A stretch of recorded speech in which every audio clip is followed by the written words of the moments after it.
I wonder what I would do if one day I had superpowers? This question worried many, like our main character, but he has a chance to get real superpowers. Shinram Station, a guy, Kim-san, enters the arriving train. That's the name of our main character. Skinny, short, black-haired introvert, studying at a high school in Nanju. He likes to read manhwa, where he prefers charismatic villains rather than pious main characters. Yesterday, this inconspicuous guy got superpowers. A week ago, on behalf of the main character, Jun Saab and I were walking home from school and thinking about what to do when suddenly we were called. It was a gang from Taeyong school. For fun, they started beating us to death. Thinking I was going to die, I grabbed some garbage and threw it at them. As a result, the scumbag I got into wanted to make me eat it. I tried to resist, but the forces were not equal. After swallowing this ball, I don't remember anything. I only remember that I suffered all this time knowing that no one would help me because I am an orphan. A week later, on behalf of the main character, when I woke up, I felt that there was a desert in my mouth. Opening the refrigerator, I found only a Coke. After drinking it, I remembered about those assholes who beat us up. Out of anger, I clenched my fist and threw the clenched jar to the side, not noticing how much it was crumpled. I went to get water, went outside, where I got angry again. Remembering those freaks, I hit a pole nearby. Boom. I was very surprised by my strength. There was a decent hole on the pole. Crack. Unable to withstand the weight of the lamp, he fell, cutting off the power supply system. The screams of angry residents began, because of which I ran away from the scene. Not understanding what was going on, I ran home, where I began to think about my new strength. When I saw the jar near the trash can, I was surprised by its shape. I took a coin to test my strength. Fuck. It's crazy. I crumpled it up like a piece of paper. So my experiments began with renewed vigor. I've tried a lot of things. Tear up an entire book? Easy. Break the frying pan? Easy as pie. Suddenly I had a crazy idea. With super strength, do I have invulnerability? I took a kitchen knife and hit the other hand with all my might. Bam. The knife broke. I don't understand how I got superpowers. I went to the roof to find out my limit. I wanted to find out how high I could jump. And jump. I started to feel that I was getting hot. Because of the high speed, I could not open my eyes. Finally, the impulse went out, and I stopped. Opening my eyes, I looked around. What? Suddenly I was in space. Suddenly I realized that I was starting to fall. After a while I landed in some desert in China. Bam. The landing was not pleasant. I don't remember how many days I lay unconscious, but I remember exactly how it seemed to me that every bone in my body was broken. When I woke up, I examined myself and found myself completely unharmed. I was able to get home very easily. I just need to run fast. Kim-san's house. Kim-san was lying on the couch and watching TV, switching channels. He came across a channel with an interview of the hero. The hero talked about protecting citizens and catching villains. Cheers of joyful people were heard, but the main character did not see anything special in him. In his opinion, this hero is a simple show-off because the villain he caught sucks. In Kim-san's mind, if he had become a villain, he would have done it better than him. Suddenly he realized one thing. He can become a villain himself. With his superpower, he would be a cool and attractive villain. In comics, according to the plot, the villains are rich and charismatic, and the heroes are always dealing with problems and getting from the antagonists. The guy became more confident in his decision after reading the manhwa. I will definitely become a villain, said Kim-sang with a frightening smile on his face. High school, Kim-sang was sitting in class and bored. It's been 3 days since he decided to become a villain. He was determined, but he didn't know where to start and what to do. His fuse was slowly going out, and he was thinking about becoming a hero. The bell rang. Jun Saab came up to him to ask about his condition and absenteeism. The guy started telling how he would beat these jerks. If they fought honestly, then he would beat them, to which the main character accused his friend of bragging and lying. Their conversation was interrupted by Lee Jae-yoon, a girl who likes Kim-sang. She asked about his absenteeism and whether he had become a slacker.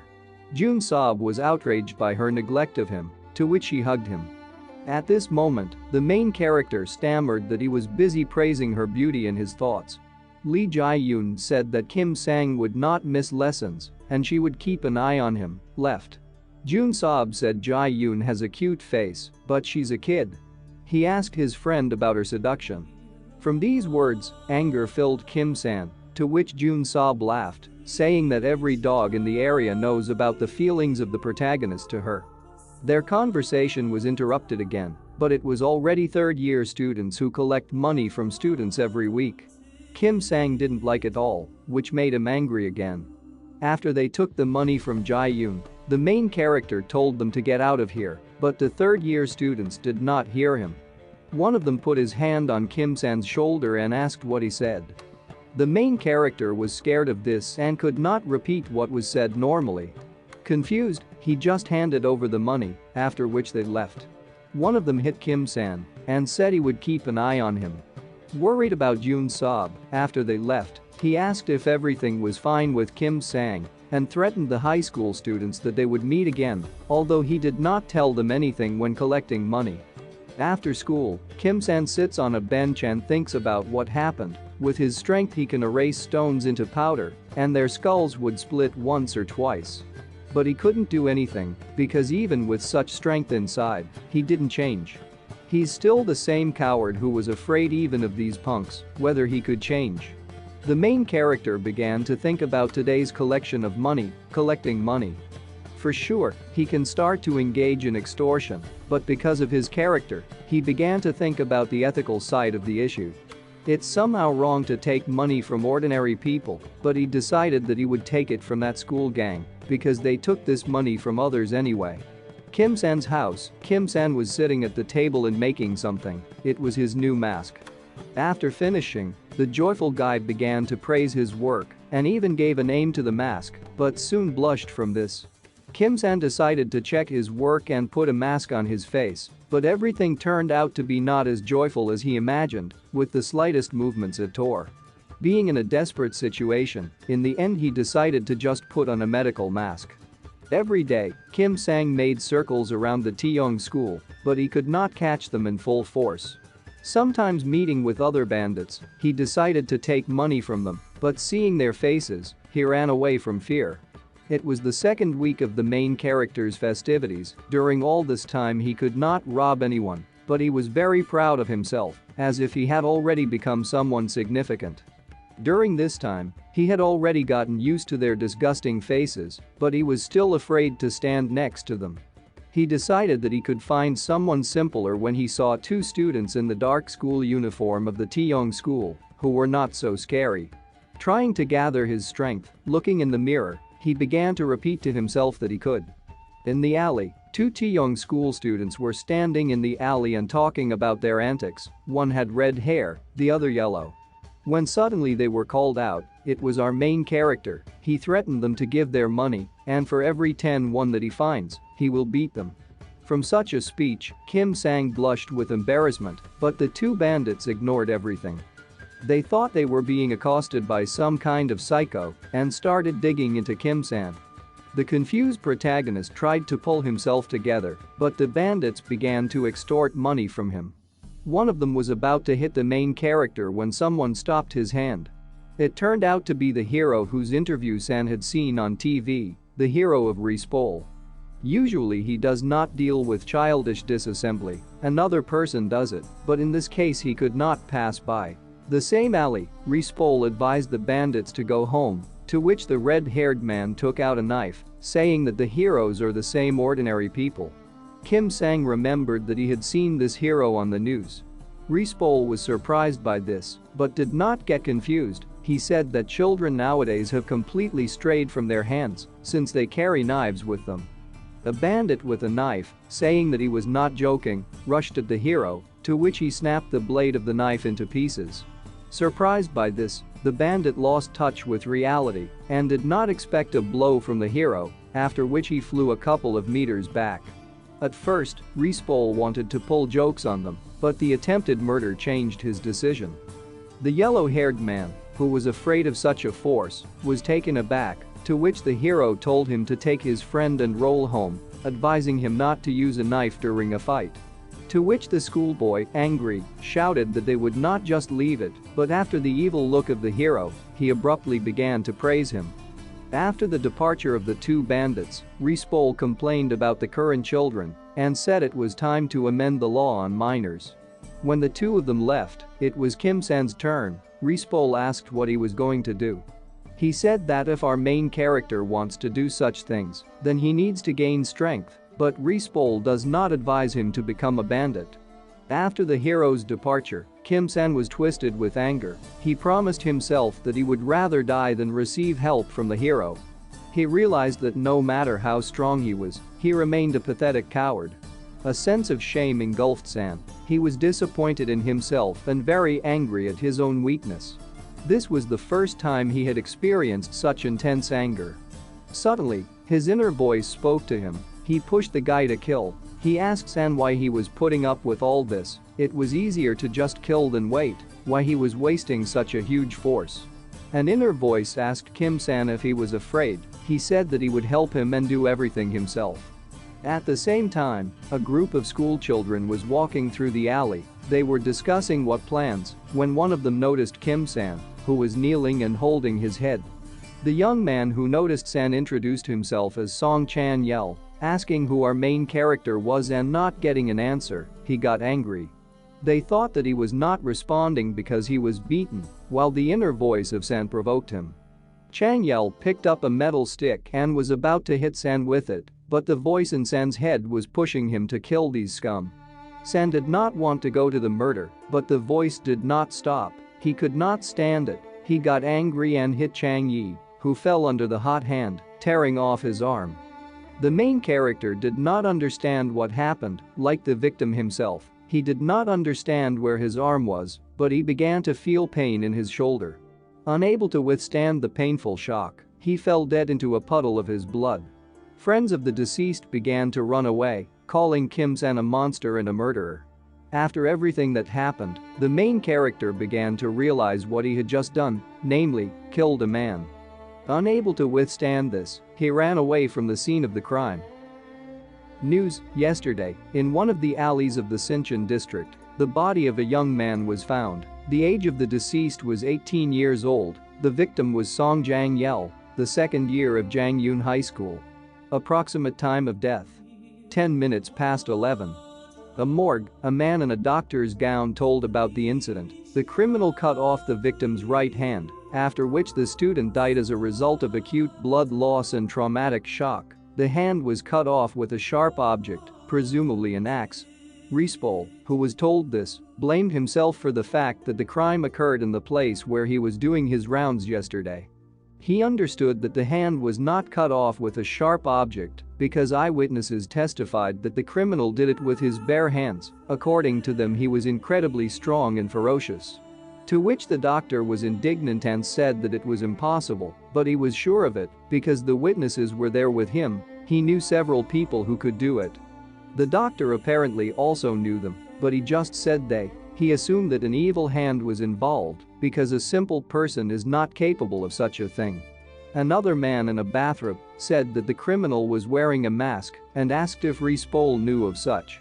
The hero began to suspect Kim San because he saw him in a mask on the day of the crime, but he did not know what happened after he left. Rispol said goodbye to the doctor and left to meet with them. Somewhere on the street, people were peacefully going about their business. The weather was fine outside when suddenly there was an explosion. Uncomprehending people saw an evil hand in the dissipated smoke. It was a huge fanged purple villain. With quick movements, he pierced the man next to him through with his hand. People began to run away in panic, but the evil hand was not alone. There was another big gray-skinned villain with him, dressed in a yellow mask, underpants, boots, and gloves. The fleeing people noticed a man who did not run away from the villains, but specifically walked in their direction. It turned out to be the hero Hanel, dressed in casual clothes and glasses. The evil hand noticed a man who was taking off his clothes and recognizing in him Hanel, the strongest man on the planet, jumped away from him as if scalded. The purple villain said he wanted to check out the rumors, which say that unlike an ordinary person, He is incredibly strong. Not surprised by this behavior, the hero said that the villain would check them in any case.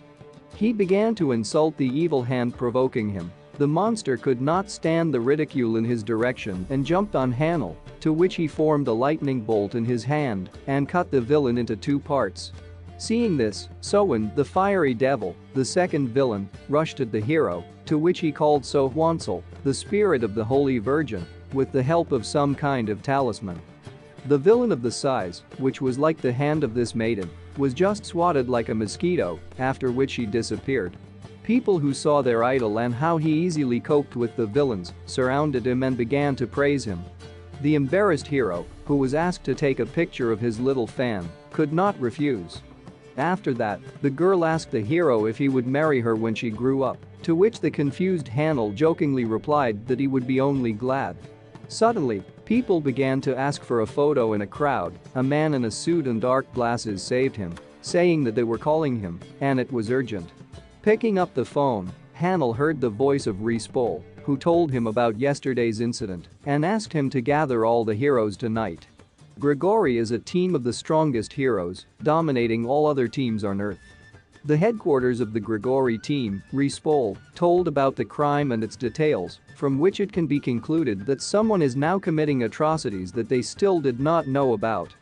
Bloody Lynx is a member of the Grigori team. I thought why they were all called. It turned out that because of the death of a high school student, he asked if high school students could not cut off another's hand in their time. To which Masterjan, also a member of the Grigori team, said that if Respol had gathered them all here, then it was a serious matter. Respol explained that the victim's hand was not just cut off, it was literally torn off with his bare hands. Even he is not capable of such a thing.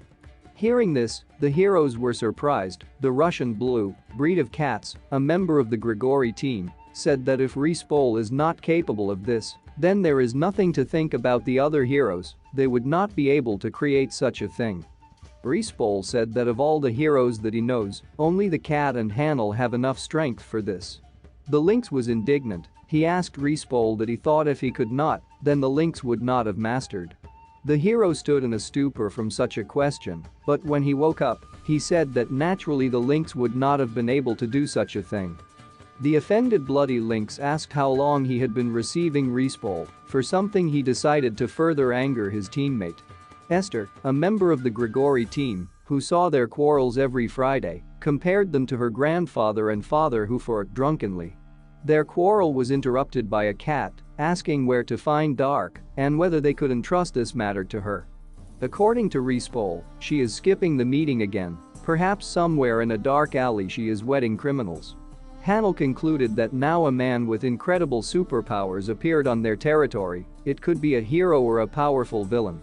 Kim-san's house, from the first person of Kim-san. I was sitting on the bed with my legs hugged and thinking about the recent murder of a man.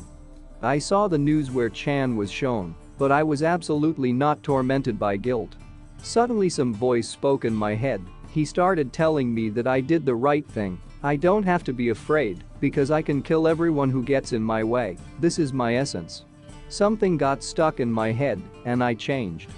A month has passed since the murder, from the first person of Kim-san. Lately I have been skipping classes and continuing to wander around the district in order to take money from someone.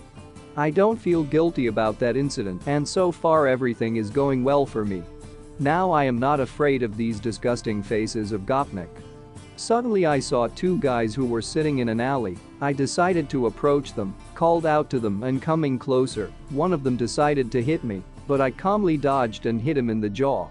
Previously, I would have been scared of him, but now I don't care. It may be because of how often I began to see them. I didn't meet anyone except Gopnik. I regularly take money from them. I should have thought of this earlier. I'm in a surprisingly good mood.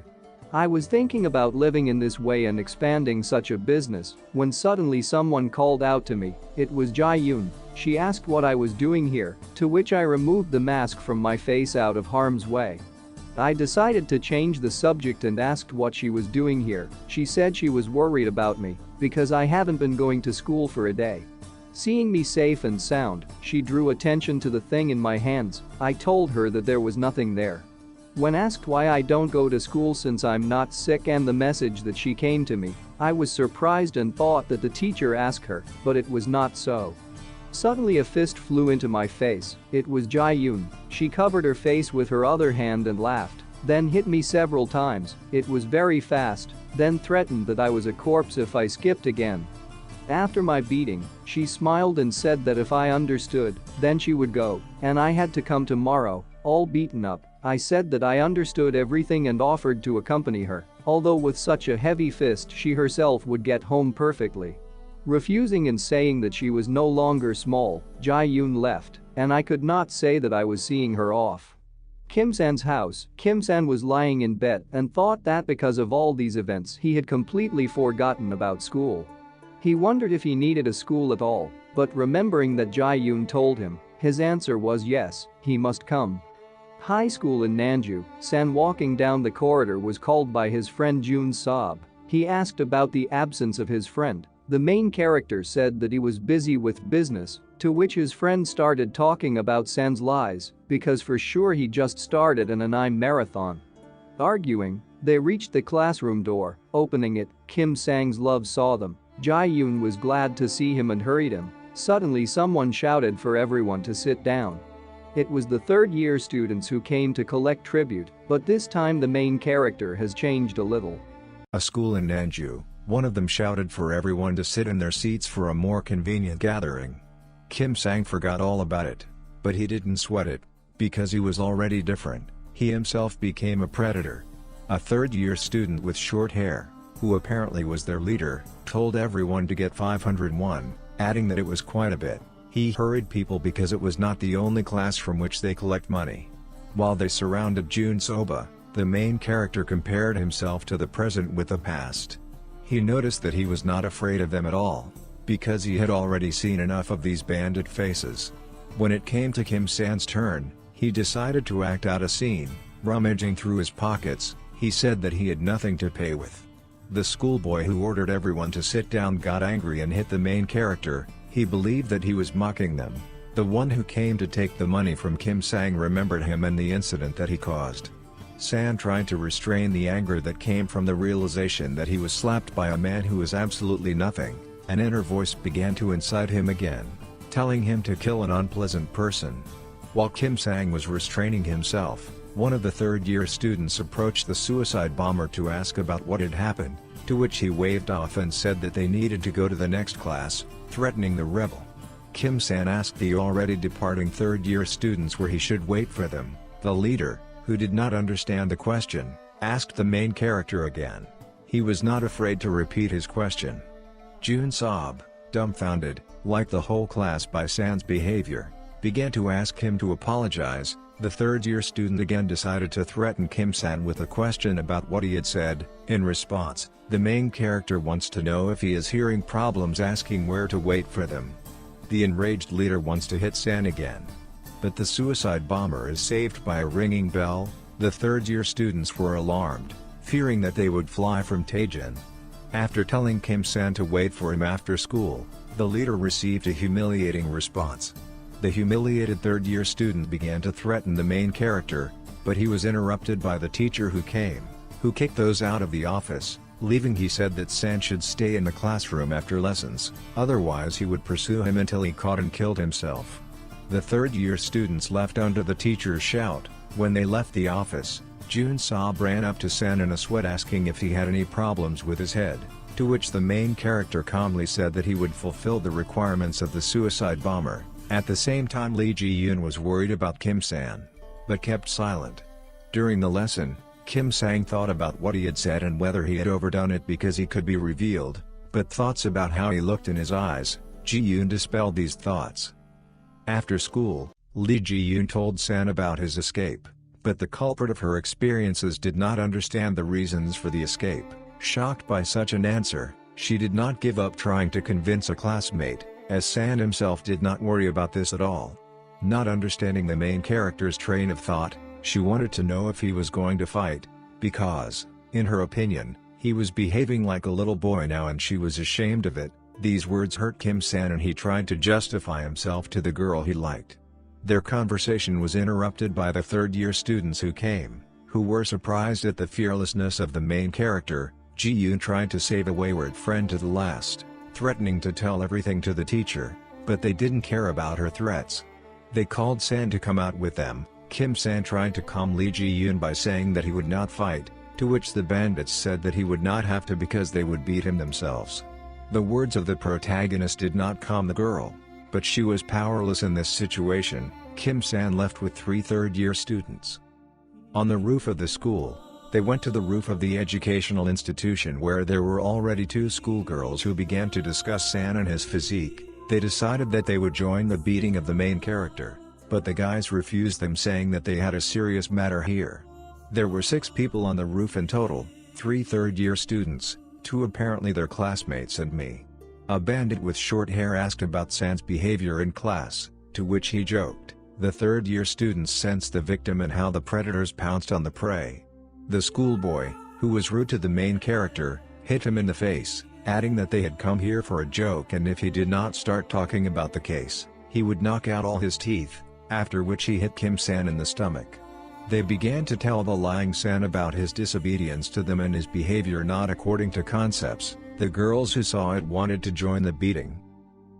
At the same time, in the thoughts of the main character, how infuriating it is, suddenly the inner monster woke up again.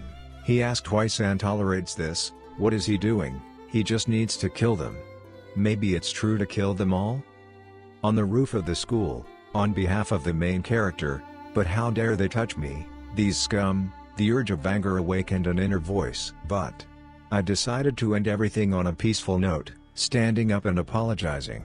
I stretched out a hand of reconciliation, when my voice in my head pushed me to kill them all, trying to shut him up. I only received a statement about their murder, but this is not possible. Laughter was heard from my words. It was the laughter of my inner monster, trying to find out the reason for his behavior. I received an answer in the form of the fact of my murder.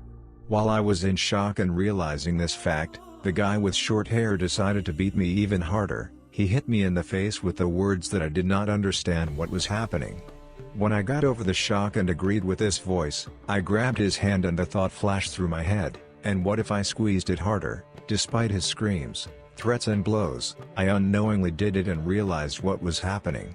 I just thought about it. I didn't want to. Seeing the condition of his friend, 2 other guys attacked me trying to beat me, but they didn't work out. I didn't feel the force of their blows at all. Not being able to tolerate it anymore, I kicked the leg of one of them in the end. His bones couldn't stand it and broke when 2 of the 3 were lying on the ground. The third tried something to say, but could not utter a word. Turning to face him, I slapped him in the face. He tried to stop me, but I continued. The enemy's skull was covered with cracks. 3 of them were lying on the ground. The third-year-old who started this mess asked who I was and what I was doing, but when I got closer to him, he started muttering about forgiveness. But I didn't care and I didn't stop there. I also beat those girls who were standing with us on the roof. The emergency department, 3 were lying on their beds and moaning in pain. One of them offered to call Tae-jin. A patient with a broken arm answered him about the inaction in this situation mentioned. A guy with a completely bandaged head just mumbled something. The guy with a broken leg brought up this topic again. Because they did not collect all the money and if their saint Sunbi finds out about it, to which one of them vaguely agreed. The schoolboy with short hair replied that there would be no problems with Tae-jin, and if the saint found out, they would be screwed for not doing the job. Suddenly, the door to the ward opened. A blonde man in a black turtleneck and a blue jacket walked into the aisle. It was a first-year student of Yongsan High School, Young Tae-jin, calling 3 disabled patients and asking what they were doing here. He received incomprehensible mutterings about someone in response. After the incident was explained to him, he told them to rest and recover. When Tae-jin was about to leave, a short-haired man called out to him and warned him not to even try to avenge them. Did not understand the reason for his words. Young Tae-jin asked about her in response. The patient, who was trembling from the memories of Kim-san, said that this kid is not a man, just a monster. Tae-jin began to compare the main character with a forest beast, but he was interrupted, saying that he did not realize the strength of the culprit of their condition. The first-year student, who still did not understand anything, told them to explain to him in a human way. to which he again received an answer about San's non-humanity and his incredible strength, from the words of this friend. The others began to tremble with fear, seeing this. Tae-jin pondered. Evening, two guys were walking down the street talking. It was Tae-jin and another one whose name we don't know, but he had brown hair and glasses. He was wearing a Yongsan school uniform. An unknown guy decided to find out from Tae-jin what he was going to do with that scumbag, but he didn't understand who he was talking about. When the bespectacled guy clarified that he meant the guy who beat up their people, Tae-jin said that he was crazy, because it's obvious that if he goes to take revenge, that type of all bones he will be counted. But the brown-haired man did not understand this, because Jeong Tae-jin is the thunderstorm of the Sindorim district. Tae-jin explained to the naive boy that if this madman sent 3 guys to the hospital, and Young Sheik had a broken femur, then how could he cope with him alone? Having understood the situation, the bespectacled man lagged behind him. And what if the thunderstorm of the Sindorim district suggested that he had superpowers? Suddenly Tae-jin was called out. An annoyed Jin turned around and saw his son Nim, a student of Yongsan High School, a gang leader, a third-year Chun Jong-soo, and immediately calmed down. He wanted to know what these jerks were doing here. When a nervous Chai-jin greeted him, he asked if he knew what the day was yesterday. The first-year student immediately replied that it was a fundraising day and added that they had a small problem, but they would quickly sort it out. Interrupting his subordinate with a blow, Young-soo said that he was completely relaxed and whether he was living well. The embittered Tae-jin apologized to his son B. When Young-soo told him to have the money tomorrow, because he had spent almost everything, Tae-jin apologized again. When Young-soo was leaving, the 2 guys said goodbye to him, to which the gang leader's escort scoffed at them, telling them to work harder. When they disappeared in the distance, Tae-jin growled his teeth that if it wasn't for Sunbi, he would have beaten this escort, and he was tired of Sunbi himself. He already wants to give up everything and leave. But the bespectacled man began to dissuade him, because if he left, Jmyong-soo would give so much that it wouldn't seem enough. Tae-jin was ashamed of his current situation. If he had a strong ally, he would not be in such a situation. Suddenly Tae-jin came up with an entertaining idea. He remembered about that madman. The thunderstorm of the Sindorim district laughed. The bespectacled man, who did not understand anything, asked what he was up to. Tae-jin told Tom that if he manages to settle one thing, it won't be difficult for him to bring high school students to their knees. The next day, high school in Nanju, Kim Sang said goodbye to Jun Sob and went home. On the way he was thinking who he should rob today. Suddenly he came across 2 students of the Yongsan school. It was Tae-jin and his bespectacled ward. Tae-jin asked San if he knew him. Kim San immediately recognized the thunderstorm of Sindorim, because he had heard about him more than once. Tae-jin is successful in everything. He fights well, studies well, and even handsome. He became famous in high school. The main character immediately thought that he had come because of that incident. After receiving a positive response, he immediately said that he also knew who Kim San was from Class F. He asked if San was the one who offended his friends. The main character asked if Tae-jin really came to take revenge. After receiving a negative answer, Kim San asked why he was looking for him. Without delaying for a long time, Tae-jin told the reason for his arrival. He wants him and San to unite and take over the Yongsan school. But suddenly he was refused and the main character was about to leave. Tae-jin, in a panic, began to list the advantages of their joint work, and when it came to money, San stopped. Kim San wants to be a villain, and a real villain should always have money. Besides, he does not have to wander around the city at night in search of gangs. Realizing that he hit the bullseye, Tae-jin began to lead their conversation in the right direction, but first they need to change the place of their conversation. A day, a cafe, 3 school children sat at a table and had a conversation. Tae-jin asked San how the plan for the conquest of the Yongsan school was, to which the incomprehensible San asked, since he was so good, why not do it alone? Why would he do it for this?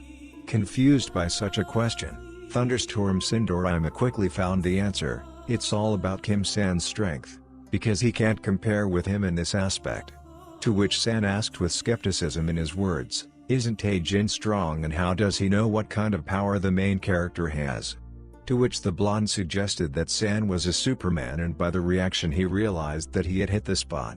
He asked why he was hiding it, to which Kim San translated the topic. He admitted that the plan was good, but they needed to clarify some points, namely, he would not obey anyone and would do what he wanted, to which the third, who had been silent until now, rudely spoke out in San's direction, to which Taejin shut him up and agreed to these conditions. He also offered him to become the head of their gang, as the strongest, but San quickly refused and said that it would be better to let Taejin be the head.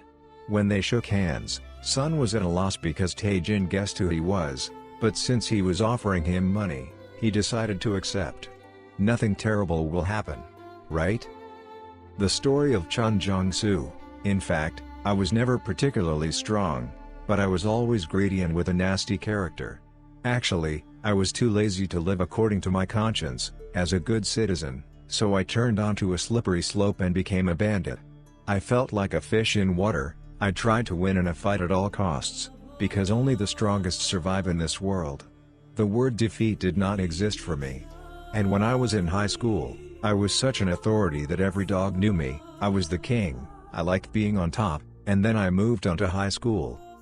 Yongsan High School. On behalf of Jong-soo, I was walking with my guys when suddenly someone called me. He asked me if I was Chun Jong-soo and that I was famous. This Sunbi was a year older than us. At the first meeting he pissed me off with his dismissive greeting.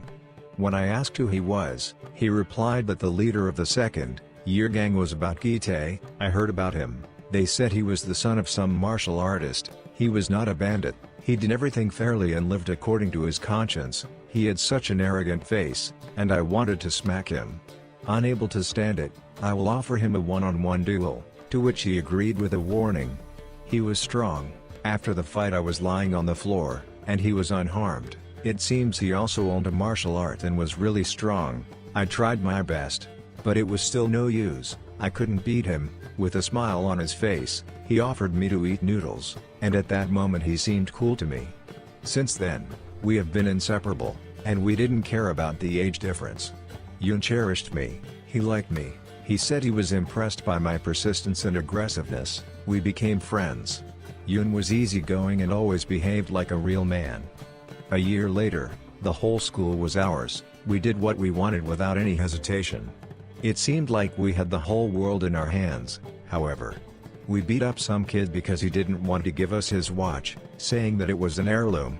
Later Hyung found out about it. He was very angry, saying that we had gone crazy creating lawlessness lately. He recently visited the police station because of the rumors that have been spreading lately, and all because of our actions. I decided to stand up for the guys, because I ordered them and I'm also to blame. He didn't want to admit that we were bandits. One of the guys accused Sunbi of rude behavior, after which he received a punch in the face. He beat him with the words that we did not understand that we were not bandits. I decided to reason with Yoon. I asked him a simple question: who are we if not bandits? Well, it's true. We don't study, we don't go to clubs, and we don't work. We only do what we fight and drink, and after that we are not bandits. Since Yoon doesn't want to admit it, I suggested that he fight, decide who is who, taking off his jacket and giving it to the person standing next to him. I told Yoon, either he or I, who wins, he will be the leader of the gang. I really like Sunbi, but his way of doing business has long been outdated. We are ordinary bandits and are interested in fights and entertainment. Yoon was angry at me and started looking for support among other gang members, but they all agreed with my words. I did so because of a few things. We are not those honest gangsters from the series. We did not have money like them, and lately everyone is whispering about us. Who will become the head of the gang?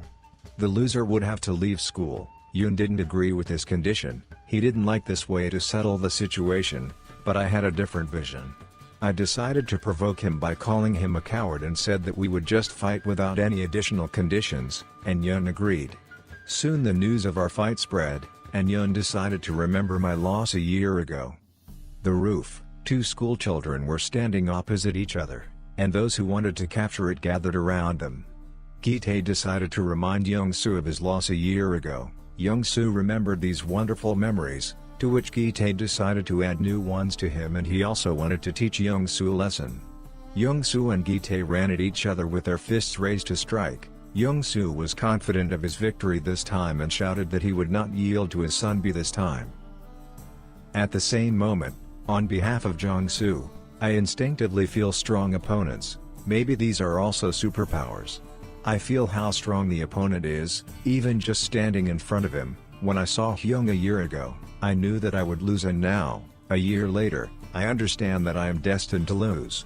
Yoon kicked me in the head and then I fell. People around started chanting Yoon's name, and my people started getting nervous.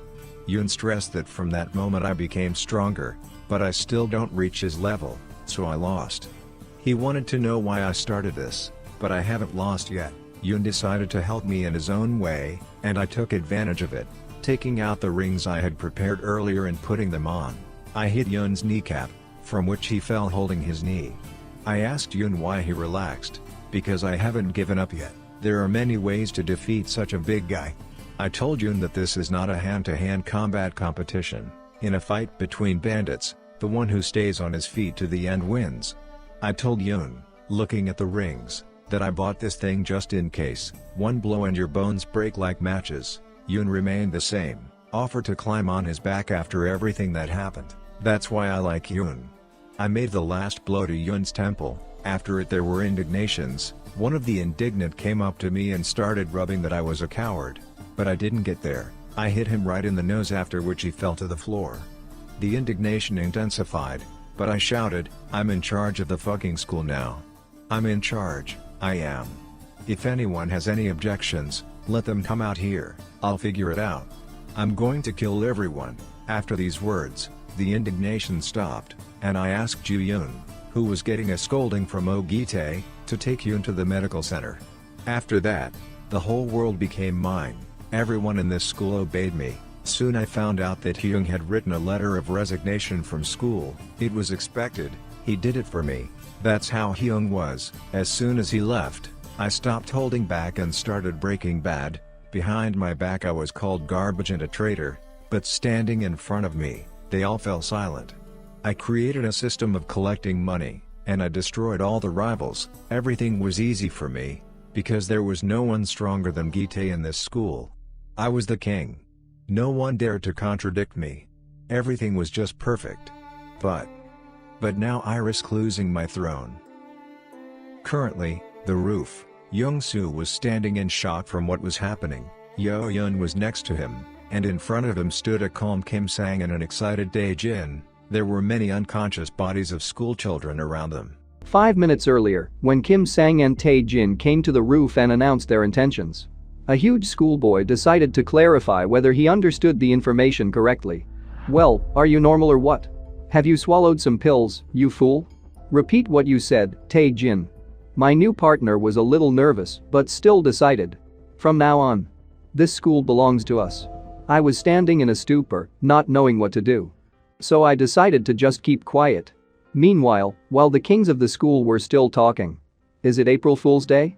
Or did you decide to prank us for no reason?" Tae-jin clearly lost his fear, or else he believed in me a lot, but his tone was confident. "What's the big deal?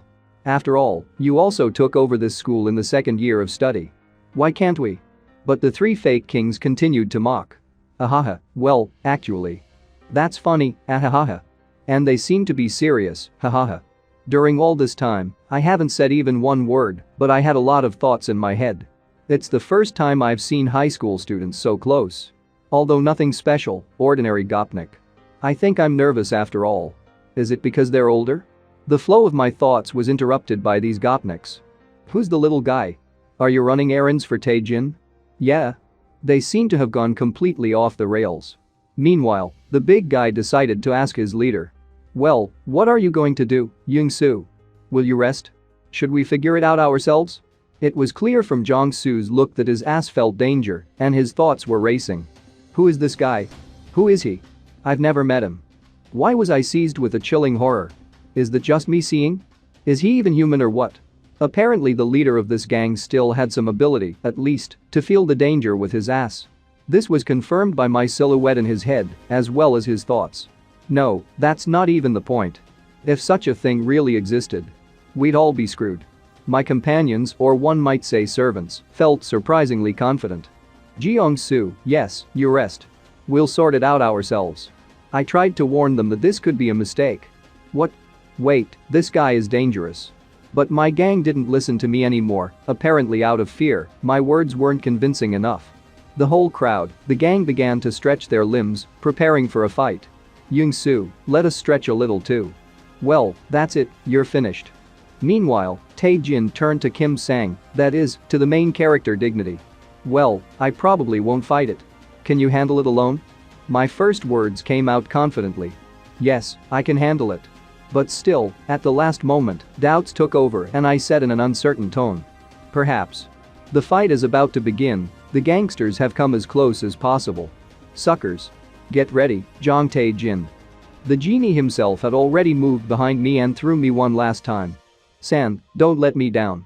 It seemed that Chan was already safe. If I lost, he would be able to quickly escape. But suddenly, more Gopnik appeared from behind. Come here, asshole. Where are you going, Tae-jin? Without thinking for a long time, apparently on instinct, I suddenly appeared in front of this Gopnik and sent him flying with a strong right-hand blow. A partition saved him from falling from the roof.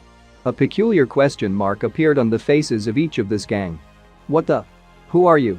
What did you do? How did you do that? You threw him several meters away with one blow. Suddenly, everyone heard the trembling voice of leader Young-soo. To kill. But due to the fact that he was all cowardly from fear, all his subordinates did not hear what he said. What? Young-soo, what did you say? And at that moment, probably the whole city heard the voice of the leader of the Gopnik. I said kill him. Kill him quickly. He has to die. You'll hurt yourself to a pulp, but kill him. Apparently, the fearful qualities of the leader made it clear that soon, he would no longer be the king of the school. But Young-soo's scream became the starting point because after it, the whole gang attacked me and Tae-jin. And the leader continued active brain activity. I instinctively feel strong opponents. However, there are many options to kill someone who is stronger than you. Hyena is capable of killing a lion. That's just it. At this moment, Young-soo's face needed to be seen, no matter how much he wanted to, no matter what he thought, but the final thought made him realize his loss. The hyena can't defeat the dragon in any way. In less than a minute, the whole gang, except for the leader and the big guy, was lying on the floor and begging for mercy. Meanwhile, Tae-jin was already mocking. Well, I think that's enough. Hey you. Give up? I never thought that there were such loyal people in the gang of Gopnik, but the big guy standing next to the leader will see me.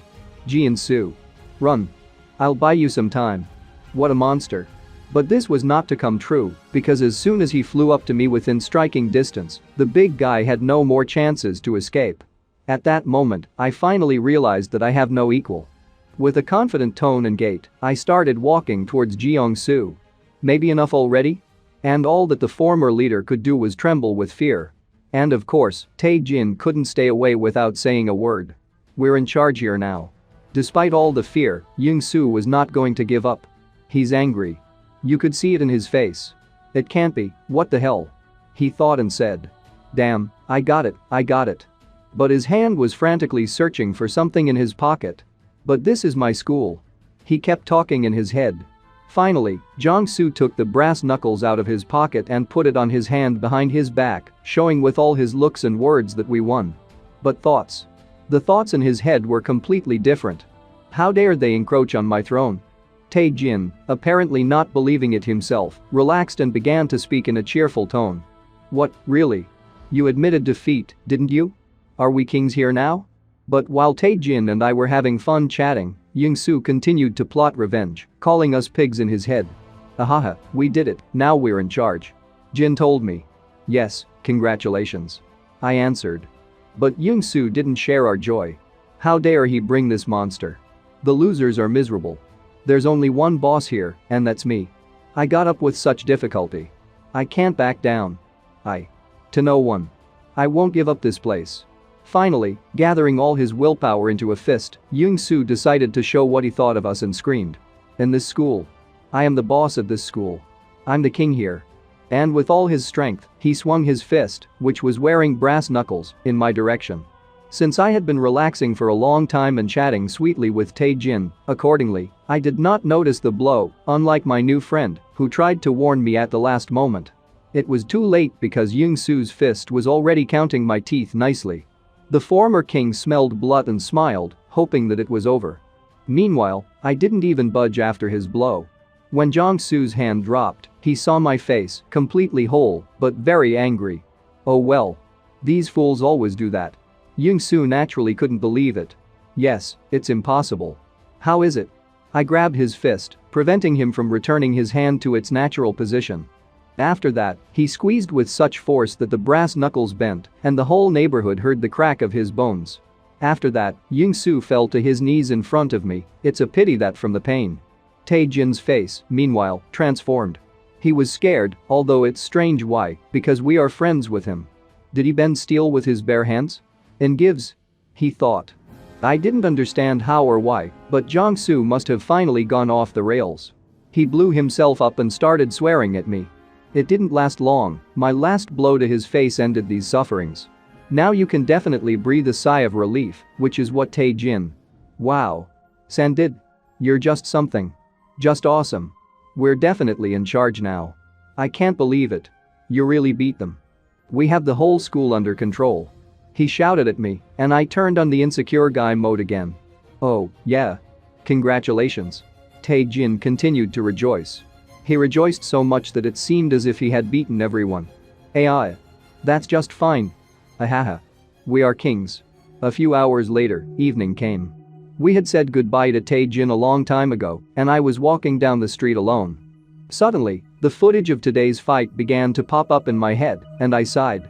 Finally, I'm really happy, continuing to think. Yeah. Really funny.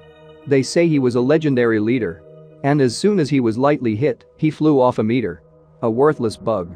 And Tae-jin is still sulking. Did he really want to be in charge?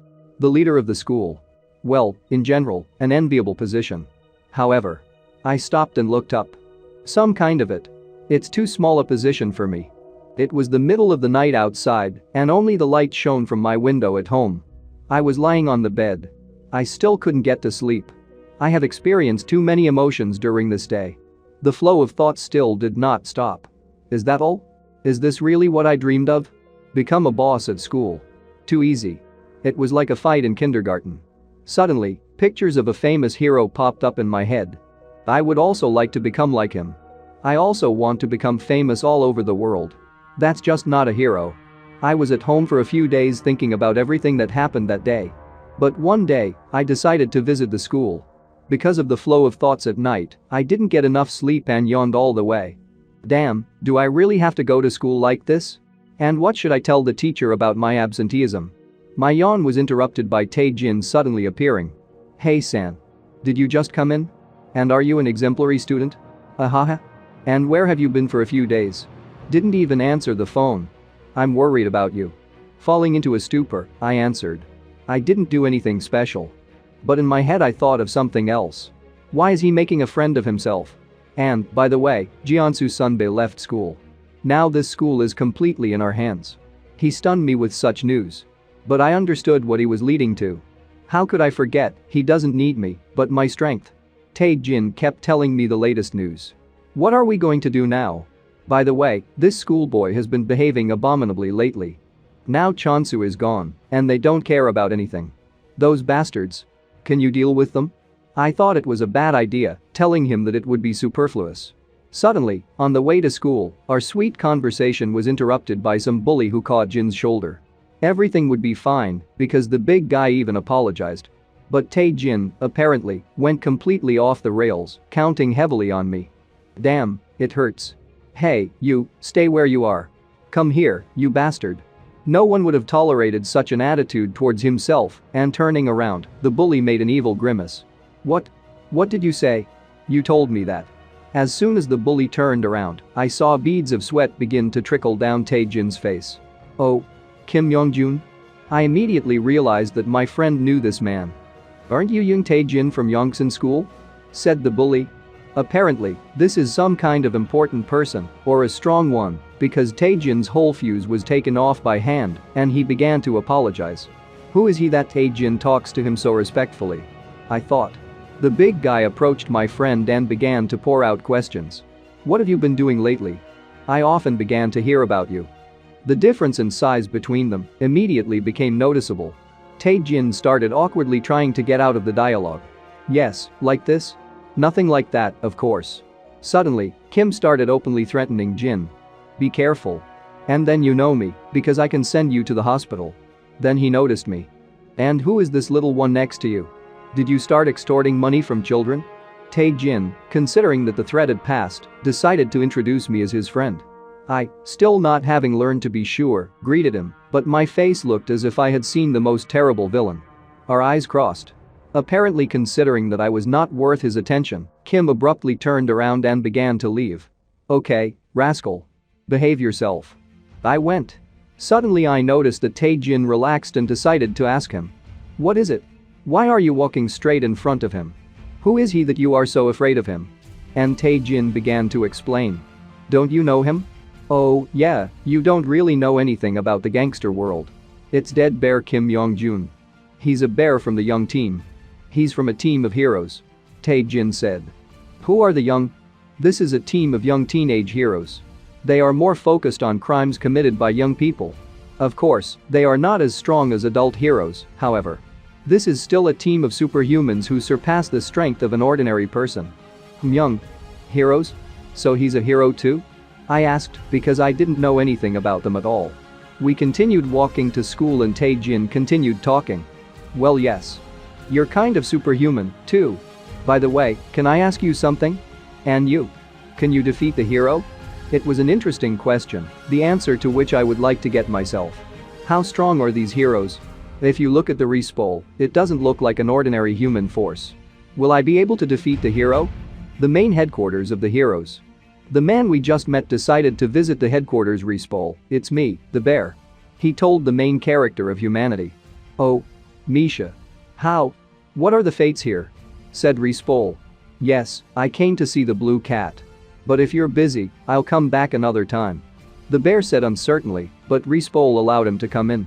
At the same time, the superhero himself was sitting on another person, they were fighting. I just decided to teach a lesson to a lousy dog. So you say you're looking for a kitty? Respawn spoke too relaxed, as if he was lying on the bed and not fighting with some villain who threatened to kill him. In fact, it turned out to be not a villain, but another hero who decided to face off with Respawn. With a few light movements, he appeared on top of the Respawn and made a painful hand grip, after which he told the bear where the cat was. Entering her office, the cat immediately asked, "Did you bring the investigation report?" The bear confirmed it. Nothing has changed. The girl continued. The leaders of the schools are still the same. And nothing has changed in the gangs themselves. Said the cat. After that, they started a dialogue. Yes, they fight anyway, these school children. Says the bear. Don't forget, you're a schoolboy too. The cat answers. Is it possible to compare me with them? The bear asks. Well, what makes you different? The cat retorted and was suddenly taken aback. So, wait. Has the leader changed at Yongsan school? Wasn't Jiangsu the boss there? Although it is clear, his character is disgusting. But he is not one of those who is inferior to his peers.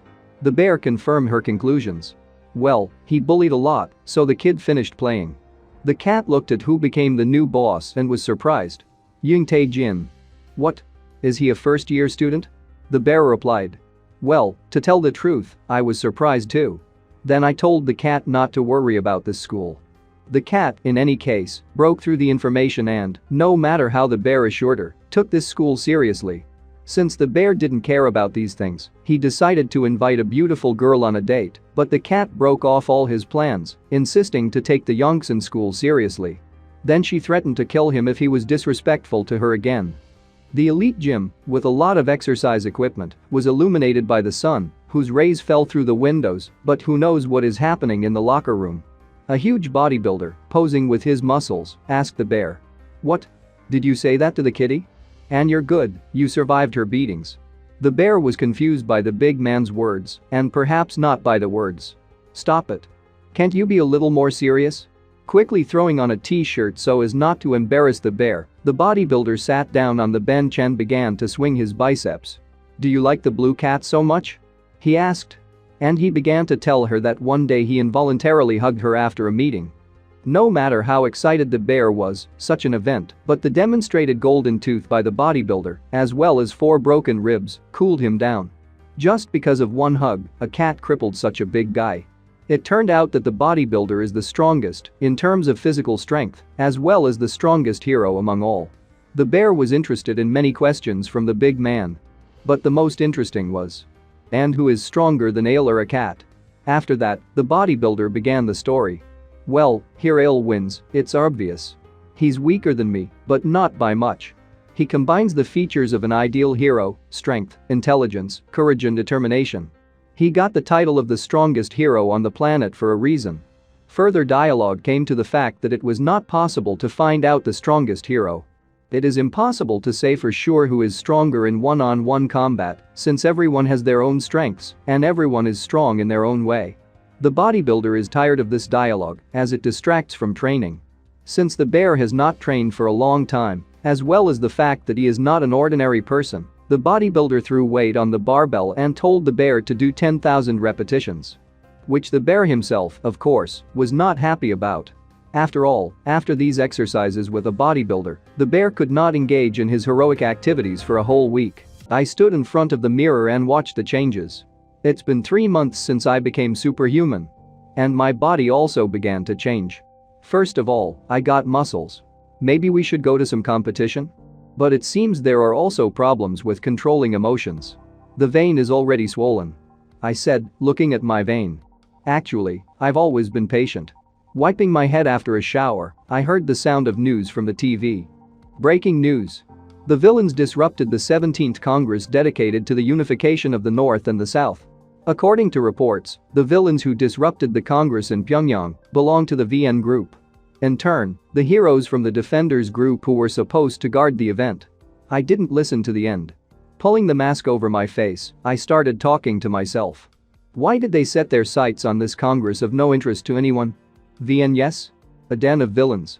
I would like to visit. Maybe it's time to come up with a villainous name for yourself? And as for school life, I tried to avoid her. Once again, after seeing high school students beating someone, I was invited to their company. San. Where are you going? We're going out for a drink here. Will you come with us? Yes, San. Let's go together? And? This asshole hasn't passed out yet? Excuse me. The guy they were beating squeaked. Looking at this, I remembered the very day when I was beaten and gained strength. It was unpleasant. It hurt my pride, and I didn't want to stay there. He didn't prepare in any way. And he paid for this decision very quickly. Oh, there are more hooligans. I noticed a rather large group of hooligans running around the corner. It's like they're gathering for me. Let's see how much money is in their pockets. Just the mood was lousy. How well everything turned out. But suddenly, something went wrong. A bully who recently ran into the alley suddenly flew out of it, as if he was thrown by something or someone. Hey. But I haven't done anything yet. Why did he fly like that? What's going on there? Do I have telekinesis or what? Or is it? Before I could finish, I saw him. I warned you, you'll do business again and you'll be finished. Your club is closed from today. Said the masked man holding some poor guy by the collar. Did he scatter them all? The leader of the group of heroes is young. Suddenly one of the hooligans shouted at the top of his voice. Clover. Why are you so? What have we done? Suddenly the masked man turned his gaze on him. You really don't get it? Yesterday's stabbing at the Gangnam Club. Didn't you start it? This? The bully was taken aback. What kind of reaction? You're not good at pretending you don't understand. Suddenly, another bully will appear from behind the masked man. Swinging his stick, he shouted. I ordered them to do it. The hero abruptly dodged the blow and blocked the stick. She broke down like she was a toy. It's impossible. Said the bully looking at the piece of stick in his hand. Oh, you assholes. Why are you all the same? After these words, the bully received a strong kick in the chest. And his partner seemed to have decided to avenge his friend, but it was not there. With an elegant leap, the hero knocked him out as well. Pathetic hooliganism. I warned that I would not tolerate armed attacks. Clearly the girl who was hiding behind the mask spoke down. Looking at all this, I thought. What's wrong with her? She just flew up 3 meters and broke a stick with her bare hands. She what? A hero? At that moment, she sensed my presence. Turning slightly, she asked. And? Another one? Are you from this club too? She asked, but immediately made a negative conclusion. Yes, it seems not. The clothes are different. What are you doing here? She asked, looking at me. I, for some reason, felt a tremor in my knees. She's a hero. We must run. We must run. I'm not ready for heroes yet. With these thoughts, I rushed to run, but I did not manage to run far. With a light movement, she caught up with me, running along the next wall. Hey, where are you in such a hurry? She asked questions directly to the raid. Are you that unknown black mask? Are you taking money away from a hooligan? My eyes widened in surprise. How? How did she know? But there was no time to think. Get it? She shouted, swinging her fist. Easily dodging her blow, I prepared for the next one. Now her eyes widened. Dodged. Such words could be read in her eyes. This was followed by a kick, which I also successfully dodged. Ugh. Tough, I thought. Looking at the girl, I continued to think. Really a hero. She's too fast. She was clearly analyzing me, too. He's not that simple. The girl thought. He was able to dodge my attacks as much as twice. He definitely saw my attacks. In all seriousness, she asked.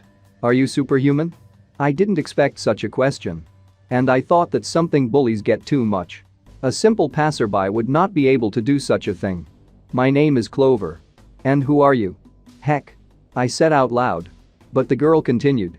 I'm sorry that I attacked so sharply at the first meeting. You're not a hero, are you? I fell into a stupor, but she kept talking. You can see by the look that he is not a hero.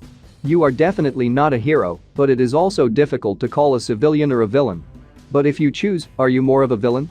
Listening to her, I finally lost control. Oh. Yes. I am the one who dreams of becoming the main villain of the planet. Fantastic, beautiful, wildly promising rising star of the world of villains. I shouted, after which I even had shortness of breath. She was clearly taken aback by this answer. Yeah. I see. That is, a villain, right? Good. She said, pushing her foot forward and taking a fighting stance. Since you've introduced yourself, let's start playing our roles. Hey. What? Stop. Go ahead. She said, and attacked me.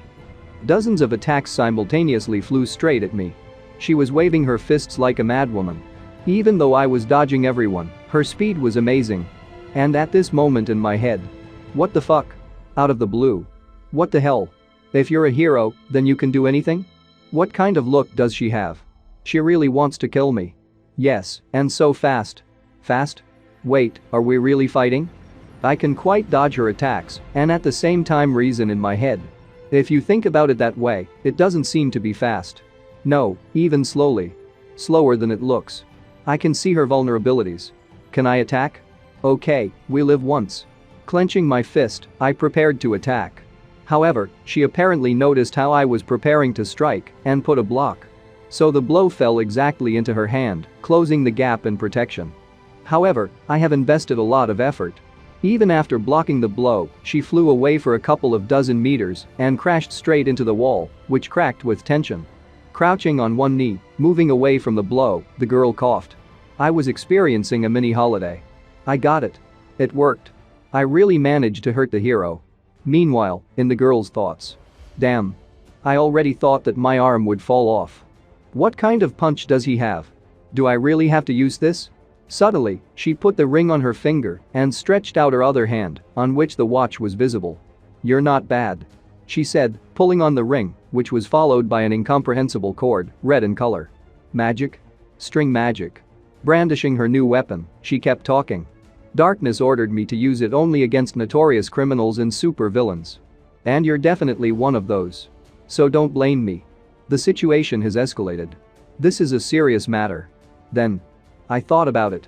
The girl running at me shouted. String magic technique. Embrace the snake. A string went through my body. Heck. It hurts. I shouted. How painful. But in the nude I was somewhat shocked. It's the first time I've felt pain since I became superhuman. The girl was also a little shocked. Does it hurt?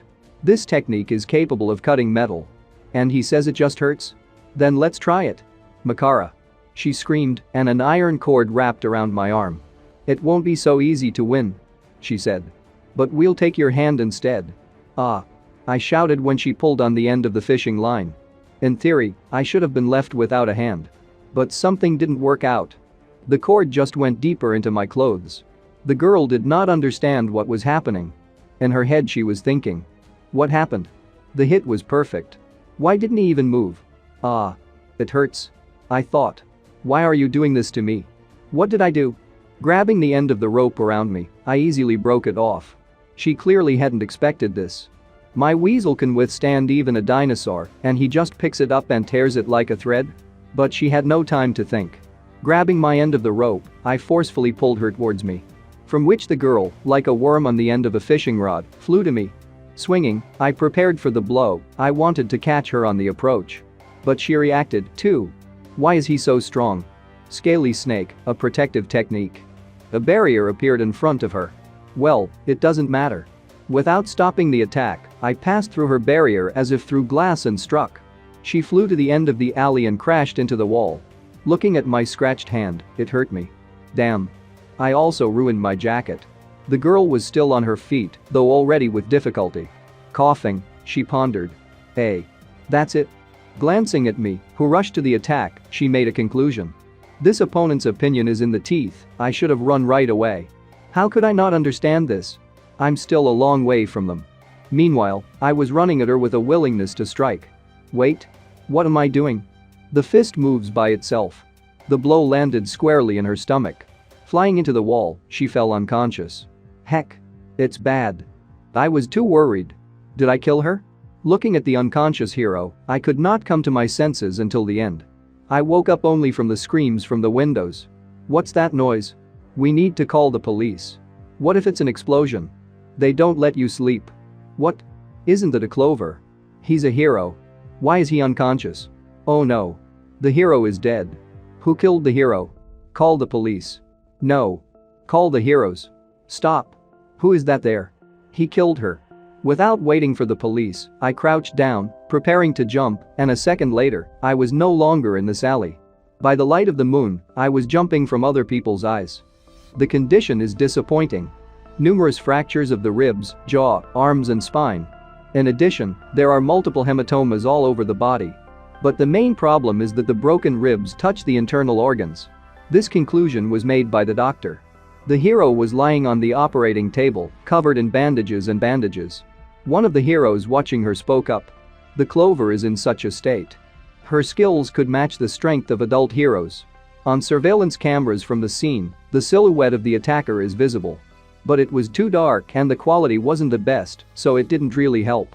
The girl who was standing next to me answered. Hey nah. Who did this to you? Hey nah. Suddenly a man burst into the room. What the already standing heroes were not too surprised about. Oh, is that you Yongjun? Bear. The bear came up to the glass and practically stared through it at the unconscious wounded girl. How so? Hey nah. What happened? What a bastard dared. He yelled, and his veins began to swell as if he was gaining rage by the second. Don't worry, his partner answered him. Experienced doctors work here. We should have been there. The bear barked. Suddenly the girl handed him the phone. Bear, answered the phone, it's L. Damn. Picking up the phone, he put it to his ear. Yes, it's a bear. I'll be blunt. A voice came from the receiver. Any revenge is forbidden. Despite the state of the clover, no one can act arbitrarily. But the bear wanted to object, but he was immediately refused. Listen. Instead, I allow searches. A search party of 2 people.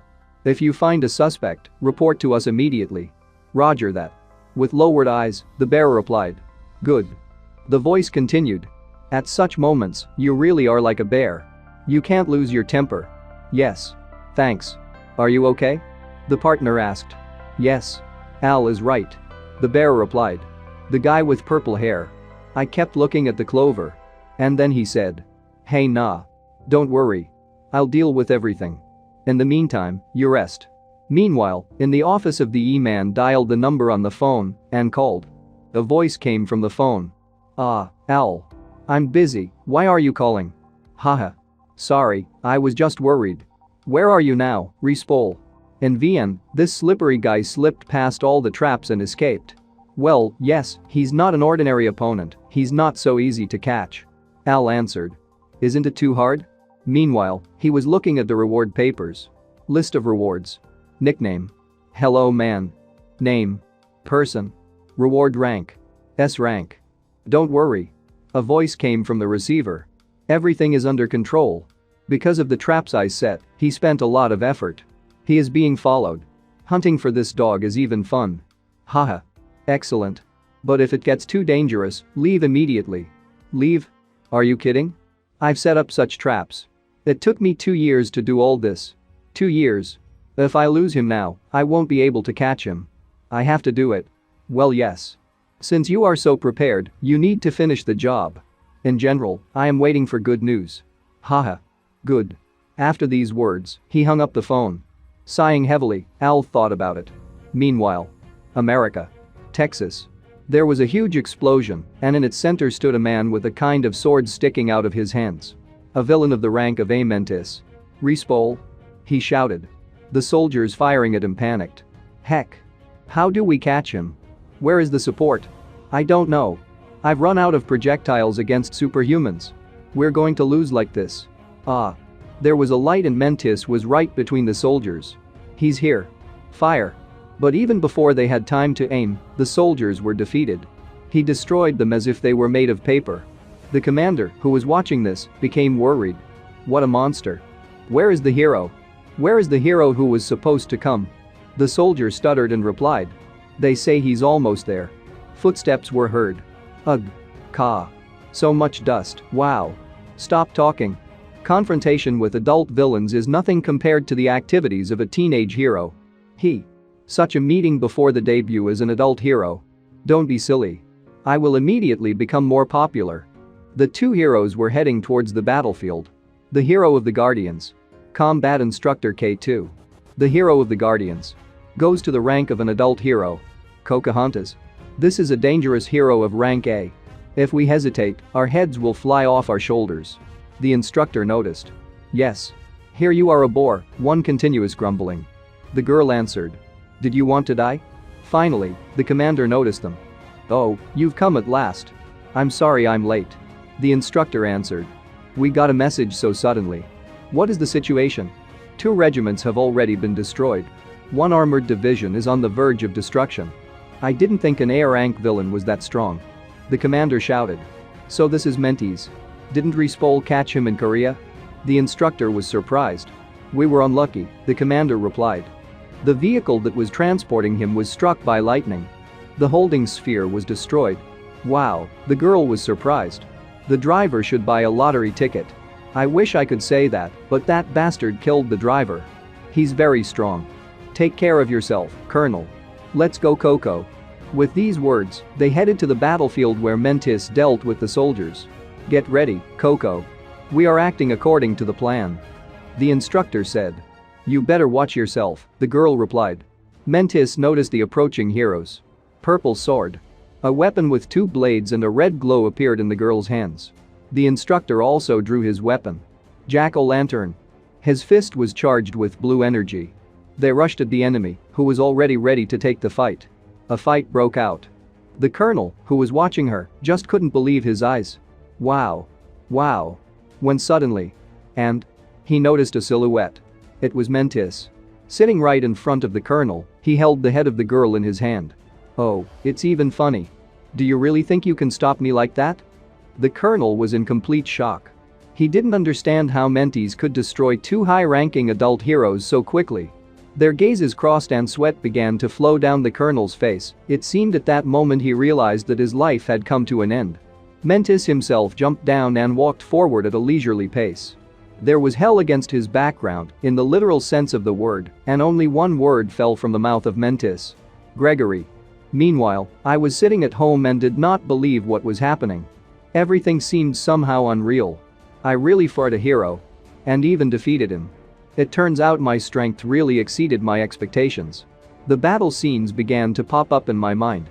It was cool. A completely different feeling, unlike fights with hooligans.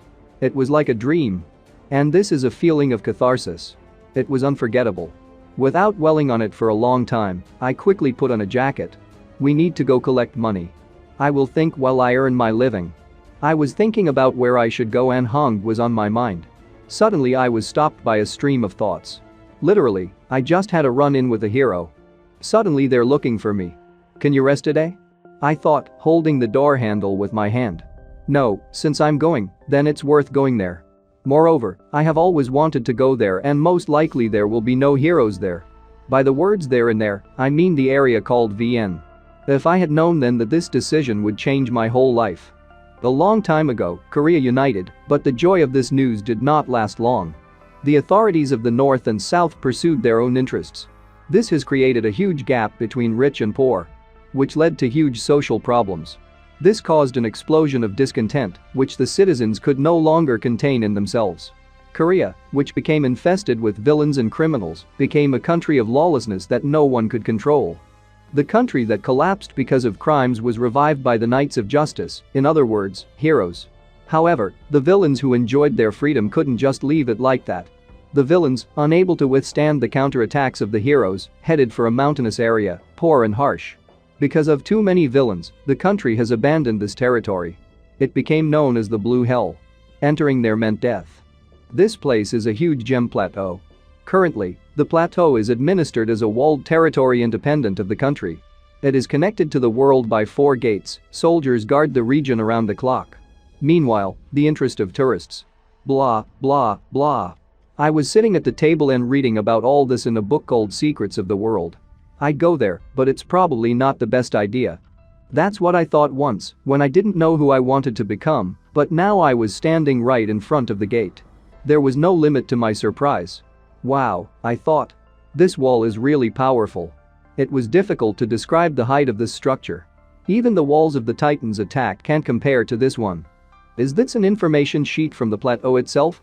I wondered when I came to the sign on which 2 warnings were written. First, residents of the plateau should attach a locator when going outside.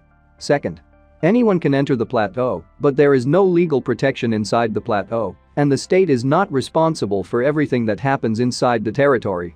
These warnings sound cruel. Then I shifted my gaze to the entrance, which was guarded by 2 soldiers with machine guns in their hands. Going in there at night like this would be too suspicious. So I started looking for a way to get there unnoticed. Without thinking twice and calling myself a fool, I crouched down deeper and jumped straight into the sky. From above, the wall didn't seem so big, I could even see the blue hell from the inside. Just a few seconds later, I was already in place, landing gently. There was no limit to my anticipation. I'm finally in a place where I can become the most powerful villain. Everything seemed beautiful to me. It seems to be ordinary trees around, but for me it was not so. Although, it's really beautiful here. I am sure that if this place had been made a national park, there would have been no end of people. Going deeper inside, I saw buildings that look like they are about to fall apart. It's amazing how you can live here. But, looking around, I saw a large crowd of people. They don't look like district punks here at all. Everyone's faces are like the villains from the comics. I'm definitely not going to collect money here. Walking through the blue hell, I still couldn't figure it out. It's a village, or it's a forest, or even a city. I thought it was very dangerous here, but so far everything seems to be fine. Everyone looks scary, but so far no one has climbed. There's a special atmosphere here, and the views are pleasant. You have to come from time to time. And at this time, while I was walking, in the same area, Respol, one of the most important characters in the world, was chasing the villain. Suddenly, the idea came to me to return home before it was too late. This thought was interrupted by just the same Respol and the villain, but all I managed to notice was only silhouettes. I didn't even immediately understand who it was. Since I was walking next to the wall and was about to leave, the villain, who was being chased by the hero, crashed into it. There was no living place on him, he was barely breathing. "Are you okay?" I asked in a slightly trembling voice and noticed a wound in the chest area, but the villain did not answer me. Pretending that everything was in order, I tried to leave this place in a hurry.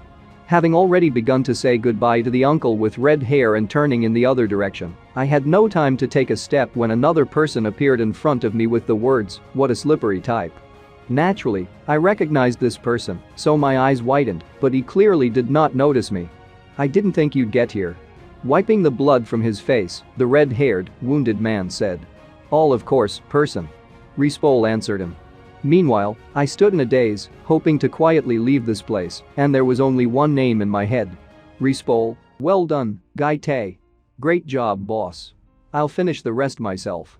Ho ho. He has no strength to occupy. Thanks to Gai Tae. See you tomorrow. A man was wiping the floors in a restaurant and talking to himself. So another great day has passed. Hey, I'd rather finish and go home to buy a beer. Suddenly, the restaurant door opened. "Oh, sorry, we're already closed," the man said and then turned around and looked who came. "You," he said out loud.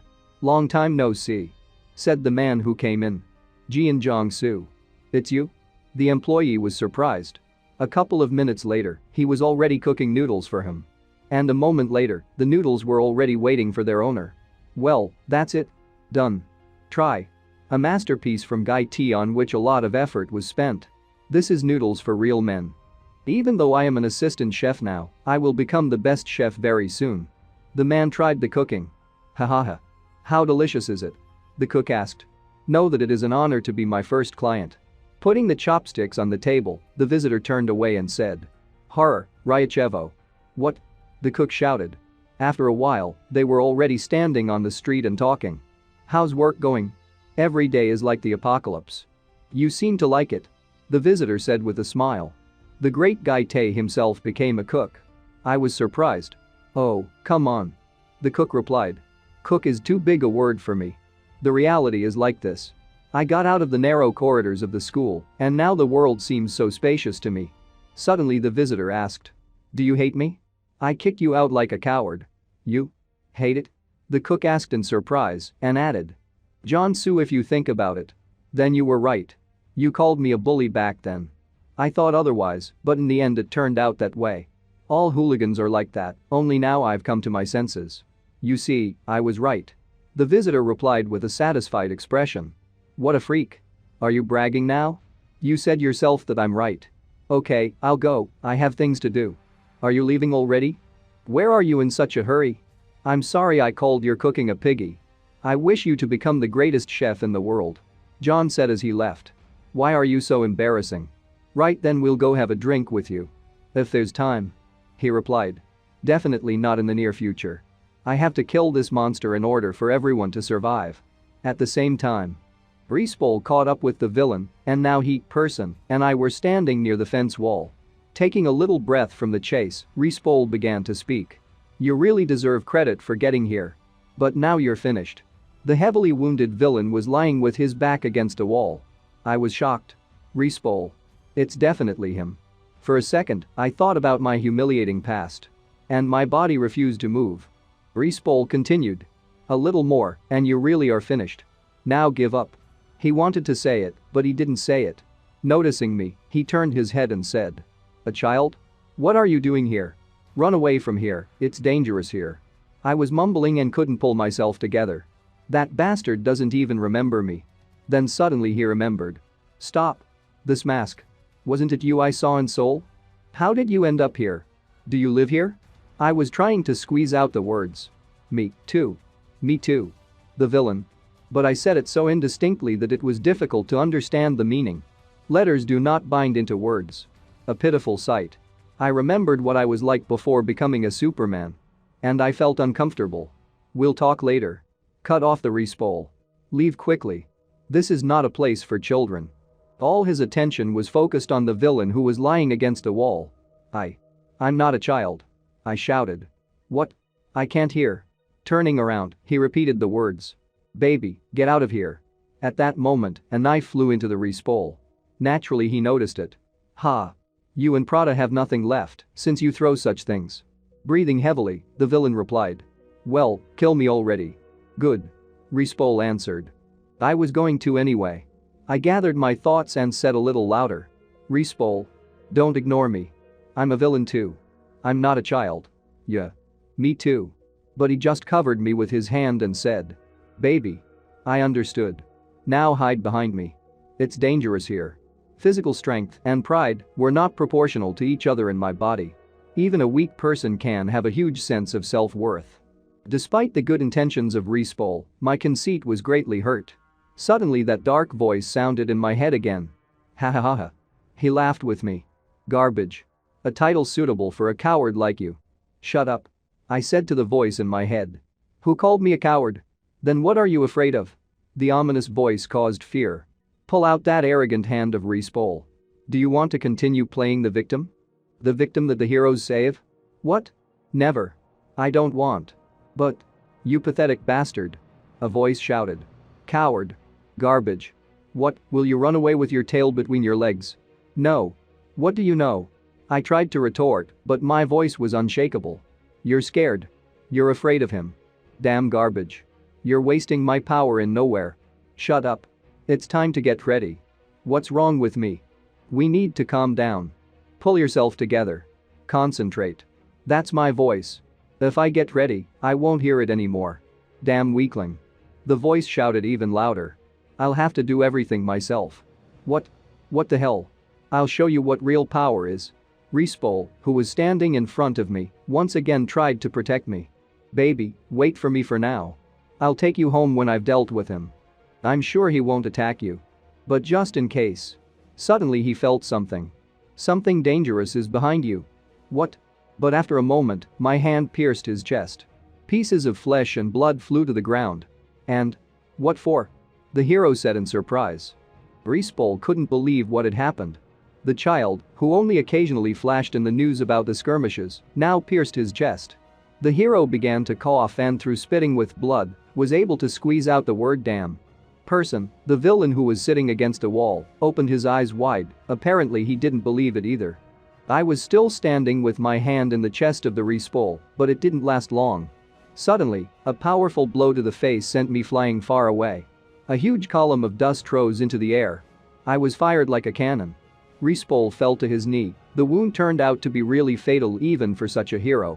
His thoughts were disordered. A mortal wound. How stupid. I thought there was something strange about his presence here. I was too distracted by person. Not happening. How could I not react until I was pierced through? Even if I was too careless. That's what Rispol was thinking at that moment. Then he said. Damn. He was superhuman. But before he could finish, huge claws appeared from behind the rocks in the place where I flew away. They were more animal-like or even demonic. Rispol in person paid attention to this, waiting for what would happen next. And suddenly, in the dust that had not yet settled, a purple eye opened. The hero already familiar to us, namely a pink-haired girl in a mask, suddenly turned her attention somewhere. The girl sitting opposite her, with white hair and eyes, asked what had happened because she noticed the anxiety of the interlocutor. Also, a bodybuilder already familiar to us was sitting next to them. The girl in the mask decided to ask if her friends had heard any sounds, but the comrades did not understand what she was talking about. Listen, since you invited us to meet, can you take off your mask? Shouldn't we show ourselves to each other already? The big guy asked. Shut up. Do you have extra teeth? Only you mix alcohol and protein shake. Said the masked girl, who continued to sit and drink her drink with suspicion on her face. Hanel's house. One of the strongest heroes. He was standing in his bathroom and talking to the mayor of the city. Haha, yeah. Of course, I understand everything. Al started, but was interrupted. Exactly. It's crazy. Because of the darkness. The hero is a hero, but if darkness kills all criminals, as it is now, then what should the military and police do? He also belongs to Grigori, albeit unofficially, and 3 heroes of the War of the North are on his side. Yes, don't worry, I'll talk to darkness. Al answered. Rights? Only on you and hope. Thank you, L. We didn't have a dialogue with the Russian blue. I hope for you. Said the mayor. Yes, Mr. Mayor. Don't worry and go to sleep. Al continued, but suddenly something caught his attention. At full speed, he jumped out of his apartment right onto the roof of the house. Standing on it and looking into the distance, his face was too scared. The mayor was also scared and asked what happened.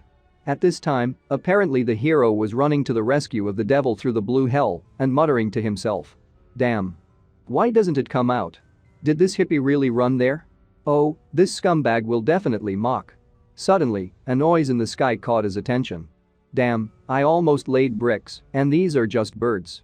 He wished he could relax, but stopping abruptly, he wondered. What? Why are so many birds alarmed in the middle of the night? Maybe a fire? Rispol and person were looking into the distance, where I was standing. Except my appearance didn't look human anymore. A black haze was coming out of my body, 2 horns had grown, and my eyes were purple. With my frightening gaze, I looked at them. Rispol immediately began to assess the situation. A monster? Cannot be. Is it really a monster? How is this possible? Was this kid a monster? Or obsession? But this is too much. He wondered. That's exactly what person said. Why is there a monster all of a sudden? And this aura? I didn't let them think for a long time, jumping sharply towards the hero and the villain. Respol didn't even have time to react as I was right in front of him and tried to hit him in the chest. Still, it's not for nothing that he is one of the strongest heroes. It would be strange if he couldn't dodge a direct blow to the face. Damn. This is not the time to stand and think. He screamed and lunged for a counterattack, after which he hit me in the face. Apparently he hoped that his strongest blow would be able to do something to me, but without even stirring up, I began a series of numerous attacks. After that, he raised his hand, concentrating a huge amount of energy to attack. Respol was still able to evade this. Looking around, he saw a huge rift from my attack and wondered in his head. He just waved his hand. I won't be able to resist him. Then I decided to apply one of my techniques. A blow of justice. Respol raised his hand up and concentrated a strange blue aura, then launched it in my direction. The hit was right on the spot because I didn't even budge. Perhaps this attack would have killed someone else, but without even thinking, I immediately rushed at him for a new attack. At the same time, around my hands, and soon around me, the space began to distort. He didn't even wince, even though I touched him. Incredible durability. Respol shouted and applied a new technique. Iron Spirit, full protection. After that, a huge wall with the face of a demon came out of the ground, but unfortunately for him, I could not break it. I tore this wall like an ordinary leaf. And in the next moment, I rushed past the Respol, leaving him far behind, standing. To stand already without an arm up to the shoulder. A huge jet of blood sprayed in all directions from Respol's shoulder. I finally stopped and looked in his direction. The hero, gathering all his strength into a fist, grabbed a piece of the wall that he had created earlier and threw it in my direction with all his might. A huge column of dust and fragments of stones rose. It was already noticeable that Respol was moving with the last of his strength. He was coughing up blood. An injury incompatible with life, heavy bleeding, there is no way back anymore. And also an enemy. A real monster. He told himself. Coughing even harder, he already said in a voice. Apparently, this place will become my grave. Still, no matter how strong he was, the hero fell to one knee and continued to think. This monster is dangerous. I have never seen or heard of such a force before. We need to somehow convey the information to the others. Then he got up, he had no choice, because I was already heading in his direction. A little more and we'll all die. He thought. Suddenly, I disappeared from the place where I was standing earlier. Who are you, kid? Why are you attacking me? Respol shouted and continued. I didn't think my life would end here. It's all my fault. But it's too lonely a death. Catch the last gift of the monster. He shouted out the last words and the hero's emblem on his chest lit up. See this aura before you die. Kissasin. After these words, everything around him lit up and the stones began to rise into the air. Of course, this did not stop me and I jumped in his direction. While I was flying, he used some other technique called manjinsak. After that, huge boulders began to fall on me. In just a few seconds, I was crushed by a huge pile of rocks and lay on the ground. It didn't take me long to get away. Under the huge pressure of boulders, I began to climb. He was able to stand up even after the blow. Incredible strength. But this is just a beginning. The hero thought and started shouting with all his might. Literally in an instant, even more stones were already hanging in the air. One of the stones was of incredible size, and with the words Manenta, Respol lowered his hand, and a huge number of boulders flew at me again. Except this time I didn't even fall, I just stood there. Did he survive even that? What is the limit of his powers? The hero thought, and I grinned with a smile. A smile that will make any person, hero or even demon shiver. Respol gathered the remaining strength in himself again and shouted. Flash. The biggest boulder that was hanging in the sky started falling on me. Once again, starting to distort the space around me, I turned a huge stone into a pile of rubble with a simple movement of my hand. This time, despair could be seen on Respol's face. Haha, it's crazy. There really are no more options. The remnants of my strength. The lynx is probably coming here. If he fights this monster, he will die. He was talking in his head and raised his hand to the sky again. A blue aura appeared in the place where he was looking and pointing with his hand. We need to make sure that he doesn't come here. I did everything I could. Once again he thought, but these were his last thoughts because I was already hanging over him, with my hand raised to strike. Right before he died, he said out loud. Ugh. Maybe I should have run after the lynx after all. After that, I cut the body of the Respol in half, diagonally. It was the end for one of humanity's greatest heroes. I stood over his body with a demonic smile. person, who was probably hiding somewhere, peeked out from behind the stone. All he saw was me standing on Respol's lifeless body. Cannot be. Respol is dead. What's going on here? He said, but it was unnecessary. I don't know how, maybe I heard it or felt it, but I noticed him and turned in his direction. The hero's face twisted into a terrifying grimace. After that, the demonic mode began to pass and showed my face. And? I asked while the mode was leaving. A second later, I was standing completely in my human form and said, "Are you still here?" I couldn't finish, apparently having spent all my strength, I just passed out and fell down without strength. The villain, seeing this, did not understand what had happened and just wondered. What the fuck? At this time, the hero, nicknamed Lynx, continued to run to help Respol when suddenly he saw a blue light, whose hero I killed, in the sky. Is that our hippie's signal? Has he caught person yet? Haha, damn it. So he was on the right track. But is it like the opposite direction to the tracks? Why is he calling me there? Maybe he's already caught it and moved out? That damn braggart. Well, since he did a good job, maybe buy him something. His guitar is 100 years old, at least, you can give him a new one. The hero Lynx spoke, continuing to run after the light of Respol, who decided to save his friend by spending the remaining strength on the so-called guiding star. Urgent news release. Tragic news has reached us. On the 7th, 31-year-old Mr. Kim was killed on the territory of the Blue Hell. Mr. Kim bore the heroic name of Respol. And more than once he saved our citizens in trouble. Many residents were shocked by the sudden news of his death. It is known that the funeral of Respol will be held in secret. While the presenter was telling the news, Respol's funeral was already in full swing. All the heroes gathered at his grave, standing in the rain. Even though Respol left us to join the Lord God, his courage and sacrifice will not be forgotten. We will live, keeping the memories of him in our hearts. May he find his peace in heaven. Amen. The priest sang, standing at the grave. Oh. How so? He's in a better place right now. How could this happen? The heroes who had already begun to disperse were talking. Only 3 of them continued to stand still. Suddenly, the bodybuilder banged his fist and shouted. Damn. How so? Respol could not have died. Could not. The woman with purple hair also supported him. You did a good job, Respol. Now you can rest. I'm sorry. When you were in danger, I was drinking I don't know where. Leave it to us. I will find your killer and he will pay for everything. Suddenly, 2 people appeared against the background of the bodybuilder. An elderly grandmother and a tall man. Oh, what is it? How could this happen to Respol? The woman said. These were Princess Rezin. Former hero, former member of the Hwarang faction, one of the 3 heroes of the War of the North, the greatest hero of the 2nd generation, title. Heavenly Fireworks and Ban, hero, leader of the Hwarang faction. It just can't be. How could Respol die? What happened? Ban wondered. Thanks for coming, Ban. Princess Rezin, I'm so ashamed. The big man said, to which the woman replied to him. Such is the fate of Respol. What's the point of blaming someone? Don't blame yourself. He probably knows it too. Keep an eye on the Lynx. He's having the hardest time right now.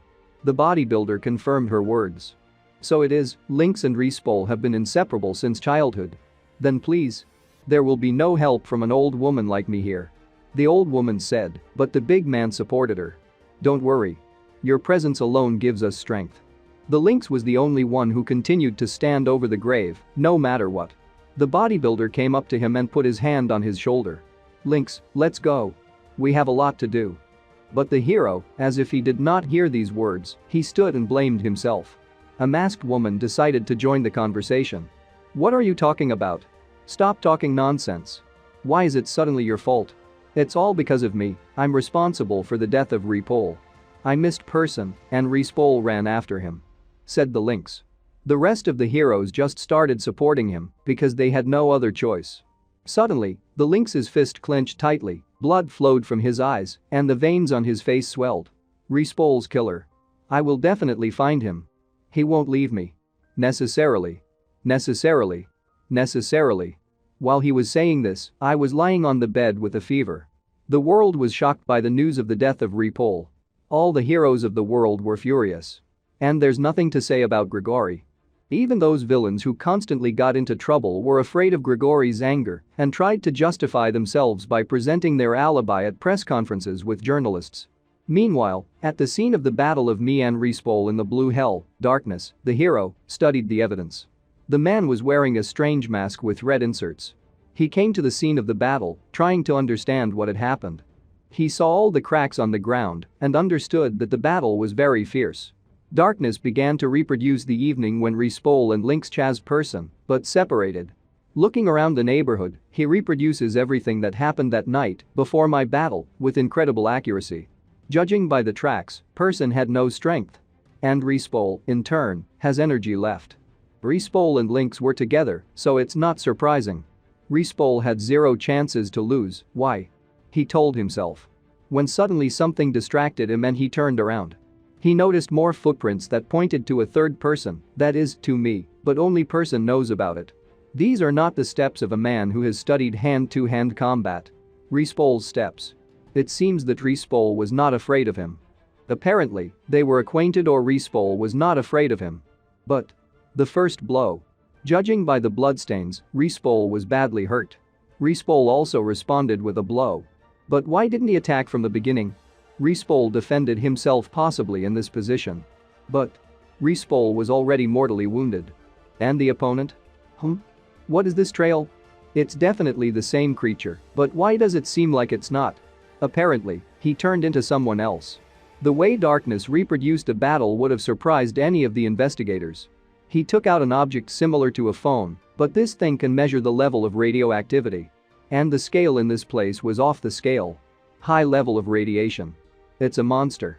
Also with such an incredible aura. Attack, defense of the Respol. But the enemy is strong. Tired and wounded, Respol could not touch the enemy. A blow of justice. The Iron Spirit. Even Kissison? The blows of justice of Respol and Hanel practically do not differ in strength. And Kissison is not inferior to a nuclear missile in its power. Judging by the kind of attacks he used, he wasn't killed, caught off guard. He fought to the end. The last blow. Respol is falling. And that bastard, too. Apparently, person took him away. Person's ally? No, he has no allies. Most likely, a chance meeting. Then why did he attack Respol? Judging by the fact that Respol did not attack first, the opponent was not a monster from the very beginning. Turning into a monster? But the monster does not become completely a puppet. Some questions. How interesting. Having learned everything in great detail, just by examining the place of the battle, Darkness began to go into the distance, continuing to walk through the blue hell, the emblem on the chest of the Respol. It contained a message that Respol wanted to convey to Grigori before his death. Dark hair. Black mask. Under 20 years old. Height 170. Transf. Dark-haired and wearing a mask? And so young. Respol was defeated by a teenager? It can't be. And it's also a word that I couldn't make out. Grigori sat and discussed the information received. Everyone was deep in thought. Transf. What did he want to say? Hanel thought about it. Transformation. The man who came into the office loudly declared. I think it said transformation. In an instant, all eyes were gathered on him. Dark. It's you? Where have you been all the time? Do you even know what the situation is now? Sure. The masked man replied. I stopped by the VH. On my way here. BH? Surprise appeared on the faces of all the sitting heroes. So you found out something? You must have noticed something. How to say? Dark replied mockingly. Quite an interesting picture. What? The Lynx asked furiously. The veins in his arm bulged, and he gripped the chair with force. Damn bastard. Did you seem interesting just now? He continued to yell in anger. Respol is dead. Respol? And you call that interesting? Are you interested, huh? What's wrong with you? What is the problem? Dark asked in surprise. Bastard. The Lynx yelled and was about to rush at Dark, but he was stopped. Fucking psychopath. Lynx. Calm down. He's always like that. Dark sighed. Oh, and why did you stop him? It would be a funny situation. Hanel raised his voice a little. Dark. Stop it. Don't you see what the situation is here? Oh, have I crossed the line? Since even the eternally calm Hanel is mad at me. I'm sorry if I offended you. I didn't mean anything bad. He just said that the battlefield looked interesting. After these words, the Lynx clicked his tongue and plopped back into the chair. And then he added. Tell me everything you know and get out of here. Sick bastard. Looking around in his pocket, Dark sighed again. I came to help, and in the end I was doused with verbal slops. You don't change links. He fished a memory card out of his pocket and said. All the information is here. I will go. I have to leave before the lynx attacks me again. Already heading for the exit, he heard Hanel's words. Dark, wait. The masked man turned around in surprise. Let's officially become part of the team and help us. We need your help. Is it possible? Dark asked in surprise. Wouldn't the dirty pigs from the management mind? The bell rang. Wait. Hanel asked Dark. Accepting the challenge, he spoke. Yes, Deputy Jang Hwansok. This is Hanel. Something happened? Oh Ale. I've heard about Respol. I am so sorry. Isn't this the first time I've called you myself? That's because I'm very busy. Hahaha. I hope you understand me. Yes, it's all right. Hanel replied without emotion. The deputy continued. Ha, you really are as kind as they say you are. You know there's an election coming up, right? I'm sure I've already heard. Haha. The ale didn't betray any emotions. Yes, he replied, go on. And the deputy continued. Respol is very sorry, but the management does not want the matter to take a serious turn. And suddenly all this will become a hindrance for me in the elections. It's all got to be hushed up somehow. That's politics. When they elect me, and believe me, there are more such cases. But he was not allowed to continue. L seems to have lost his temper. Mr. Chan. Hey. What is it? Respol died. Our comrade. Our brother is dead. How can you talk about elections? What kind of cases? The deputy's voice faltered. Oh, no. That's not what I meant. But the ale didn't stop. We are not in a position to forgive anyone right now. This time we'll figure it out in our own way. The deputy's voice was almost screaming. Ale? Hanel? Wait. But he didn't wait. The pipe was hung up. Dark, who was looking at this picture with surprise, suddenly said. Hanel, you look more like your old self today. Nice to see. Again without emotion, Hanel said. Well, in general. Dark, are you with us? There was silence for a moment. But after a second, Dark replied. Good. Let's work together. Thanks, Dark. Now. Let's catch this bastard.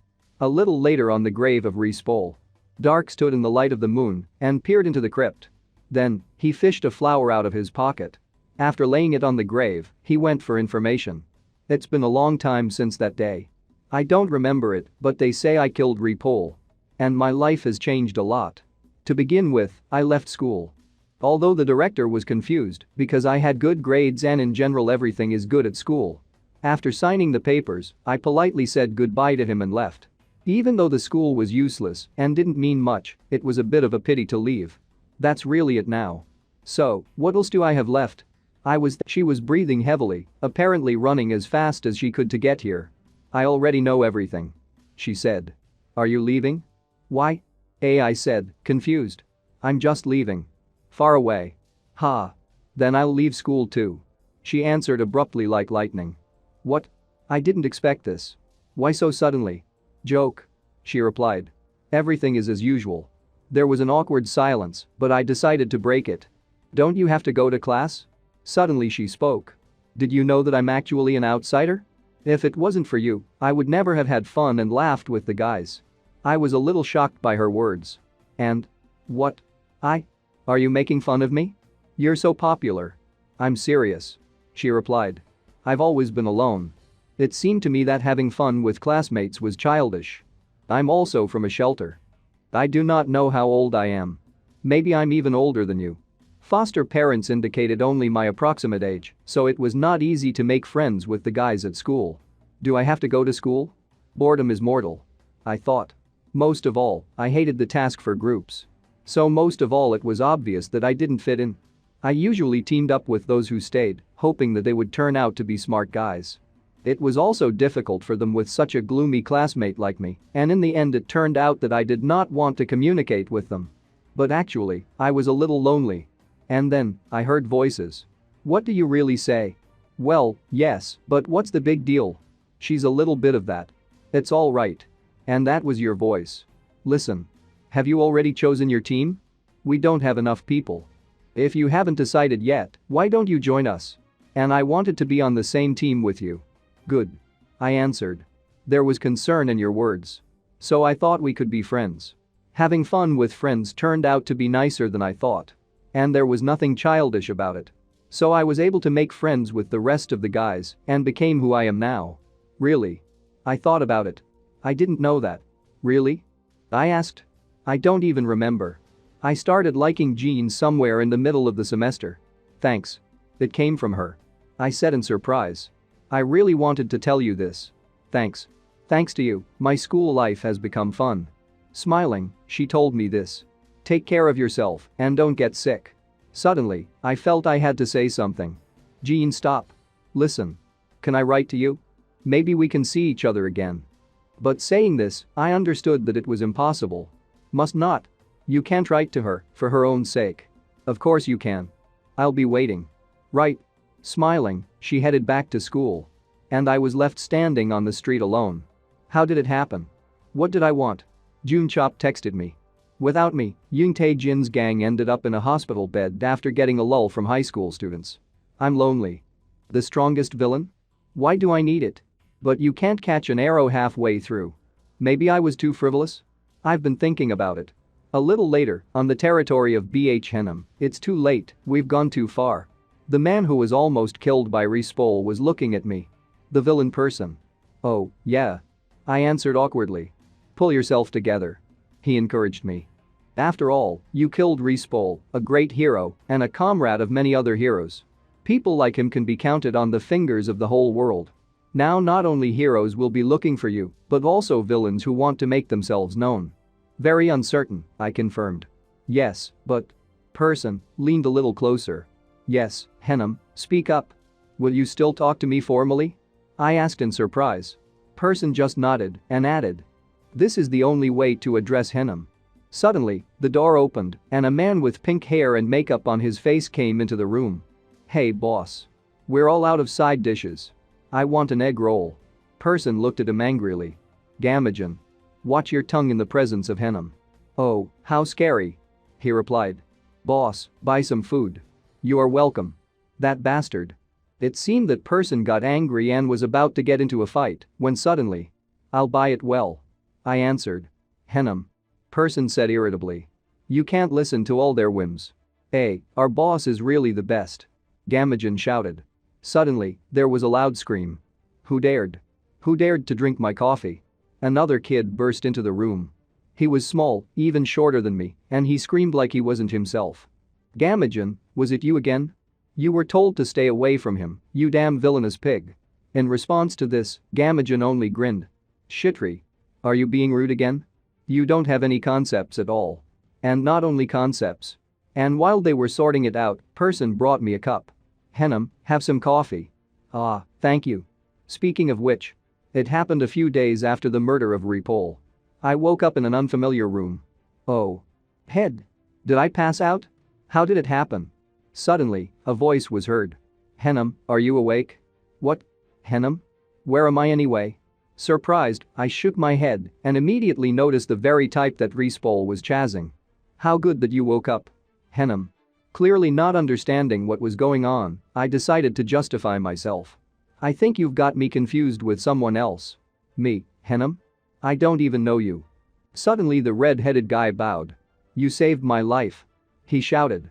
From now on, I'll call you Henham and Dudu. And follow you implicitly. What? I froze for a moment. My brain couldn't digest the information. Stop. It can't be. It was you I saw in BH? Rising from a bow, he said. My name is Person. I grew up there and lived alone. Everyone here lives by the laws of the jungle, and I also live by them. But you saved my life. Clenching his fist, he shook. He was obviously honest. This is the first time I have received such care and help from anyone. You saved my life, and now it's in your hands. So I started living with Person. And soon. This is Gamajan. A mercenary hired for security. He may be crazy, but he's a specialist. He's definitely good at what he does. Hello, darling. He said when he saw me. Oh, I was so curious about who Person was telling me about. So it's you? Such a cutie. Right in my taste. A little hesitated, I answered. Ah, hello. My name is Kim-san. Glad to meet you. He seemed to freeze for a moment. Glad? Is that all? Yes, why? I answered honestly. Grabbing me by one shoulder, he happily said. Oh, baby, you're so innocent. Call me Hying. I'll take care of you. Suddenly, person flared up. Gamajin, are you completely crazy? Only later did I find out that Gamajin is a very popular villain. So, he joined us. And then there's Shitri. Can I help you with something? I asked person every time, and each time I got about the same answer. No, Henam, rest. And you can talk to me informally. I was surprised. I will try. Suddenly there was a knock on the door. A knock? I asked. This is the first time someone is knocking on this door. Are we waiting for someone? No. Person answered gloomily. Nobody even knows us here. Henam stepped back. Gamajin. I know. He answered and grabbed a knife. Lightly opening the door, person saw a small guy. Who are you? He asked. Henam, do you know him? I shook my head negatively. No. It's the first time I've seen him. Who are you? My name is Dr. Shitri. The guy introduced himself. And then he screamed. I've heard a lot about Mr. San. Mr. San. Let me join you. What? The three of us froze in place. After a while we were sitting in the lobby. The guy told me. My name is Dr. Shatri. I witnessed the battle of San and Respol. After that, I followed Mr. San unnoticed. What a powerful force and modest character. You are the one I was looking for. And I decided that it was necessary. Must I? I asked again. I will conquer this world. I want to give you this world, Mr. San. He shouted. What? I was in shock. So it was you who followed us everywhere. Person hissed. Aren't you an ordinary person? But the doctor kept talking. Mr. San. I have an extraordinary intellect. And because of this, the state and the heroes oppressed me all the time. But when I saw how Mr. San defeated Respol, I saw a new hope. Wow. Gamajin was surprised. What kind of oppression can there be in our time? But the doctor only got angry. I proved it. That Korea with Grigori is the strongest country in the world. Sneak attack the whole earth with nuclear bombs. And when war is declared, neutralize the whole world with the help of Grigori. But I was ignored. And I maybe because you're too young? I asked. But the doctor continued. Mr. San. This world has been rotten for a long time. Take me to yourself. Together we will change it. Gamajin jumped in. Oh, we don't like to be bothered. Leave. I'm talking to Mr. San. Don't get into the conversation. Damn pervert. Wow. Shouted Gamajin. Look at this. Boss, what are we going to do? Cut off the tongue, sew up the mouth, hang it on a tree and leave it? Don't say such scary things with that face. Yes, please. The doctor answered. What? I was surprised. Anyway, if Mr. San refuses me, I will have no hope. I'd rather just die than walk aimlessly around the world. Well, die, who's stopping you? Hahaha. The pink-haired man laughed. Person also intervened. Henam, Gamajin is right. He's dangerous just because he knows this place. I'll decide everything. Let's go outside. Or will you die here? He said. But I was becoming him. Stand. Kill? Seriously? You can stay here for now. You can't kill him. Have you heard? The doctor's eyes sparkled with happiness. Really? Thanks. Thank you very much. I will be devoted to you for the rest of my life. He said and immediately continued. There are 4 of us. Not bad. Then we will distribute Mr. San's legion like this. Gamajin whispered mockingly to Person. Are 4 people already a legion? Tell me, did he overdo it? Maybe he has such a concept? Shut up. The doctor interrupted them. The composition is as follows. Mr. Person will be the bodyguard. He's not that stupid. Person thought. Gamajin is our main fighter. And I'm the commander-in-chief. Gamajin immediately objected. Oh, baby, and who appointed you commander-in-chief? It seems you underestimate us. How did you find out about us? Who sent you? The doctor only calmly replied. I graduated from the Massachusetts Institute of Technology. With honors at the age of 7. And I have 58 doctorates. Do you think with such a baggage of knowledge I can't find out something like this? We just stood in a stupor, all 3 of us. A real villain. For the first time I see pure evil. How can you get 58 degrees?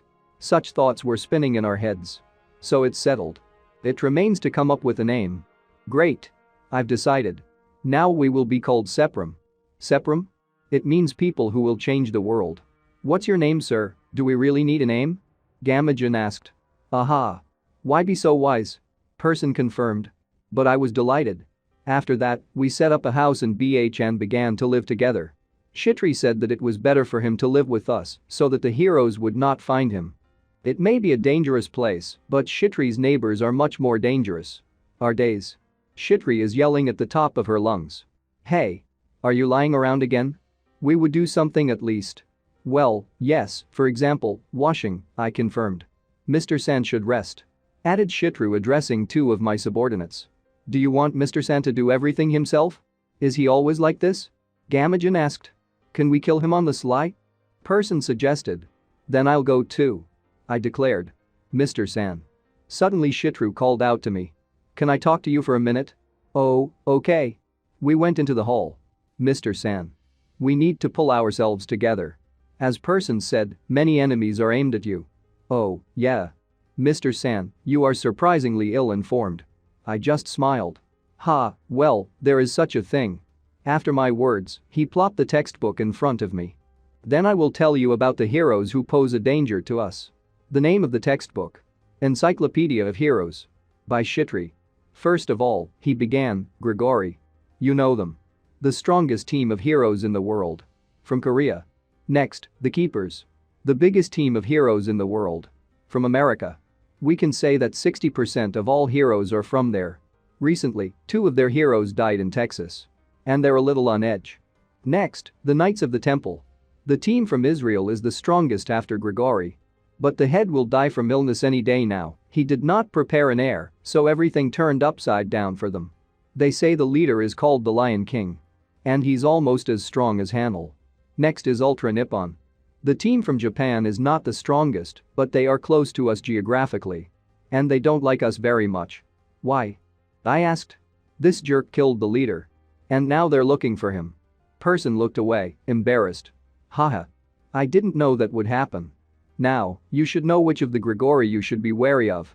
Since Respol is dead, there are 5 main members and 1 secret one left in Grigori. They can be divided into classes. Magic experts. Specialists in combat. And specialists in weapons. Ta damn. He opened the book, on the page where the heroes were distributed. There were even photos. Where did you get the pictures? There are always ways. To begin with, the leader. Hanel. Quite popular. Isn't it? A hero of incredible strength. In second place is the Russian Blue. No one in the world can compare with her in physical strength. Then the Red Lynx. Has trouble controlling anger. Master of Surveillance. Master Jin. Retired officer. He was the strongest in the world before the advent of the Russian Blue. Next is the Darkness. He is weaker than everyone else. But he is incredibly smart and makes his own weapons. And he is so belligerent that even other heroes whisper about him. And the last Esther. She is originally from the Knights of Harem. He has 12 summoning techniques. They are all about the level of Respol. Now do you understand the danger you are in? Yes. I think I understand now. Now the Lynx is the most dangerous.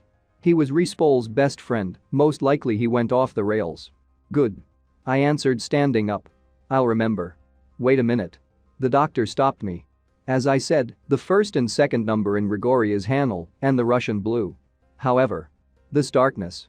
If you suddenly meet him one-on-one, try to avoid a battle. Didn't you say he was weaker than the others? His fighting abilities are weak, but like I said, he's incredibly smart. Be sure to stay away from him. In all his battles, victory was his. Whoever he's fighting. Therefore, be sure, if you suddenly meet him, run.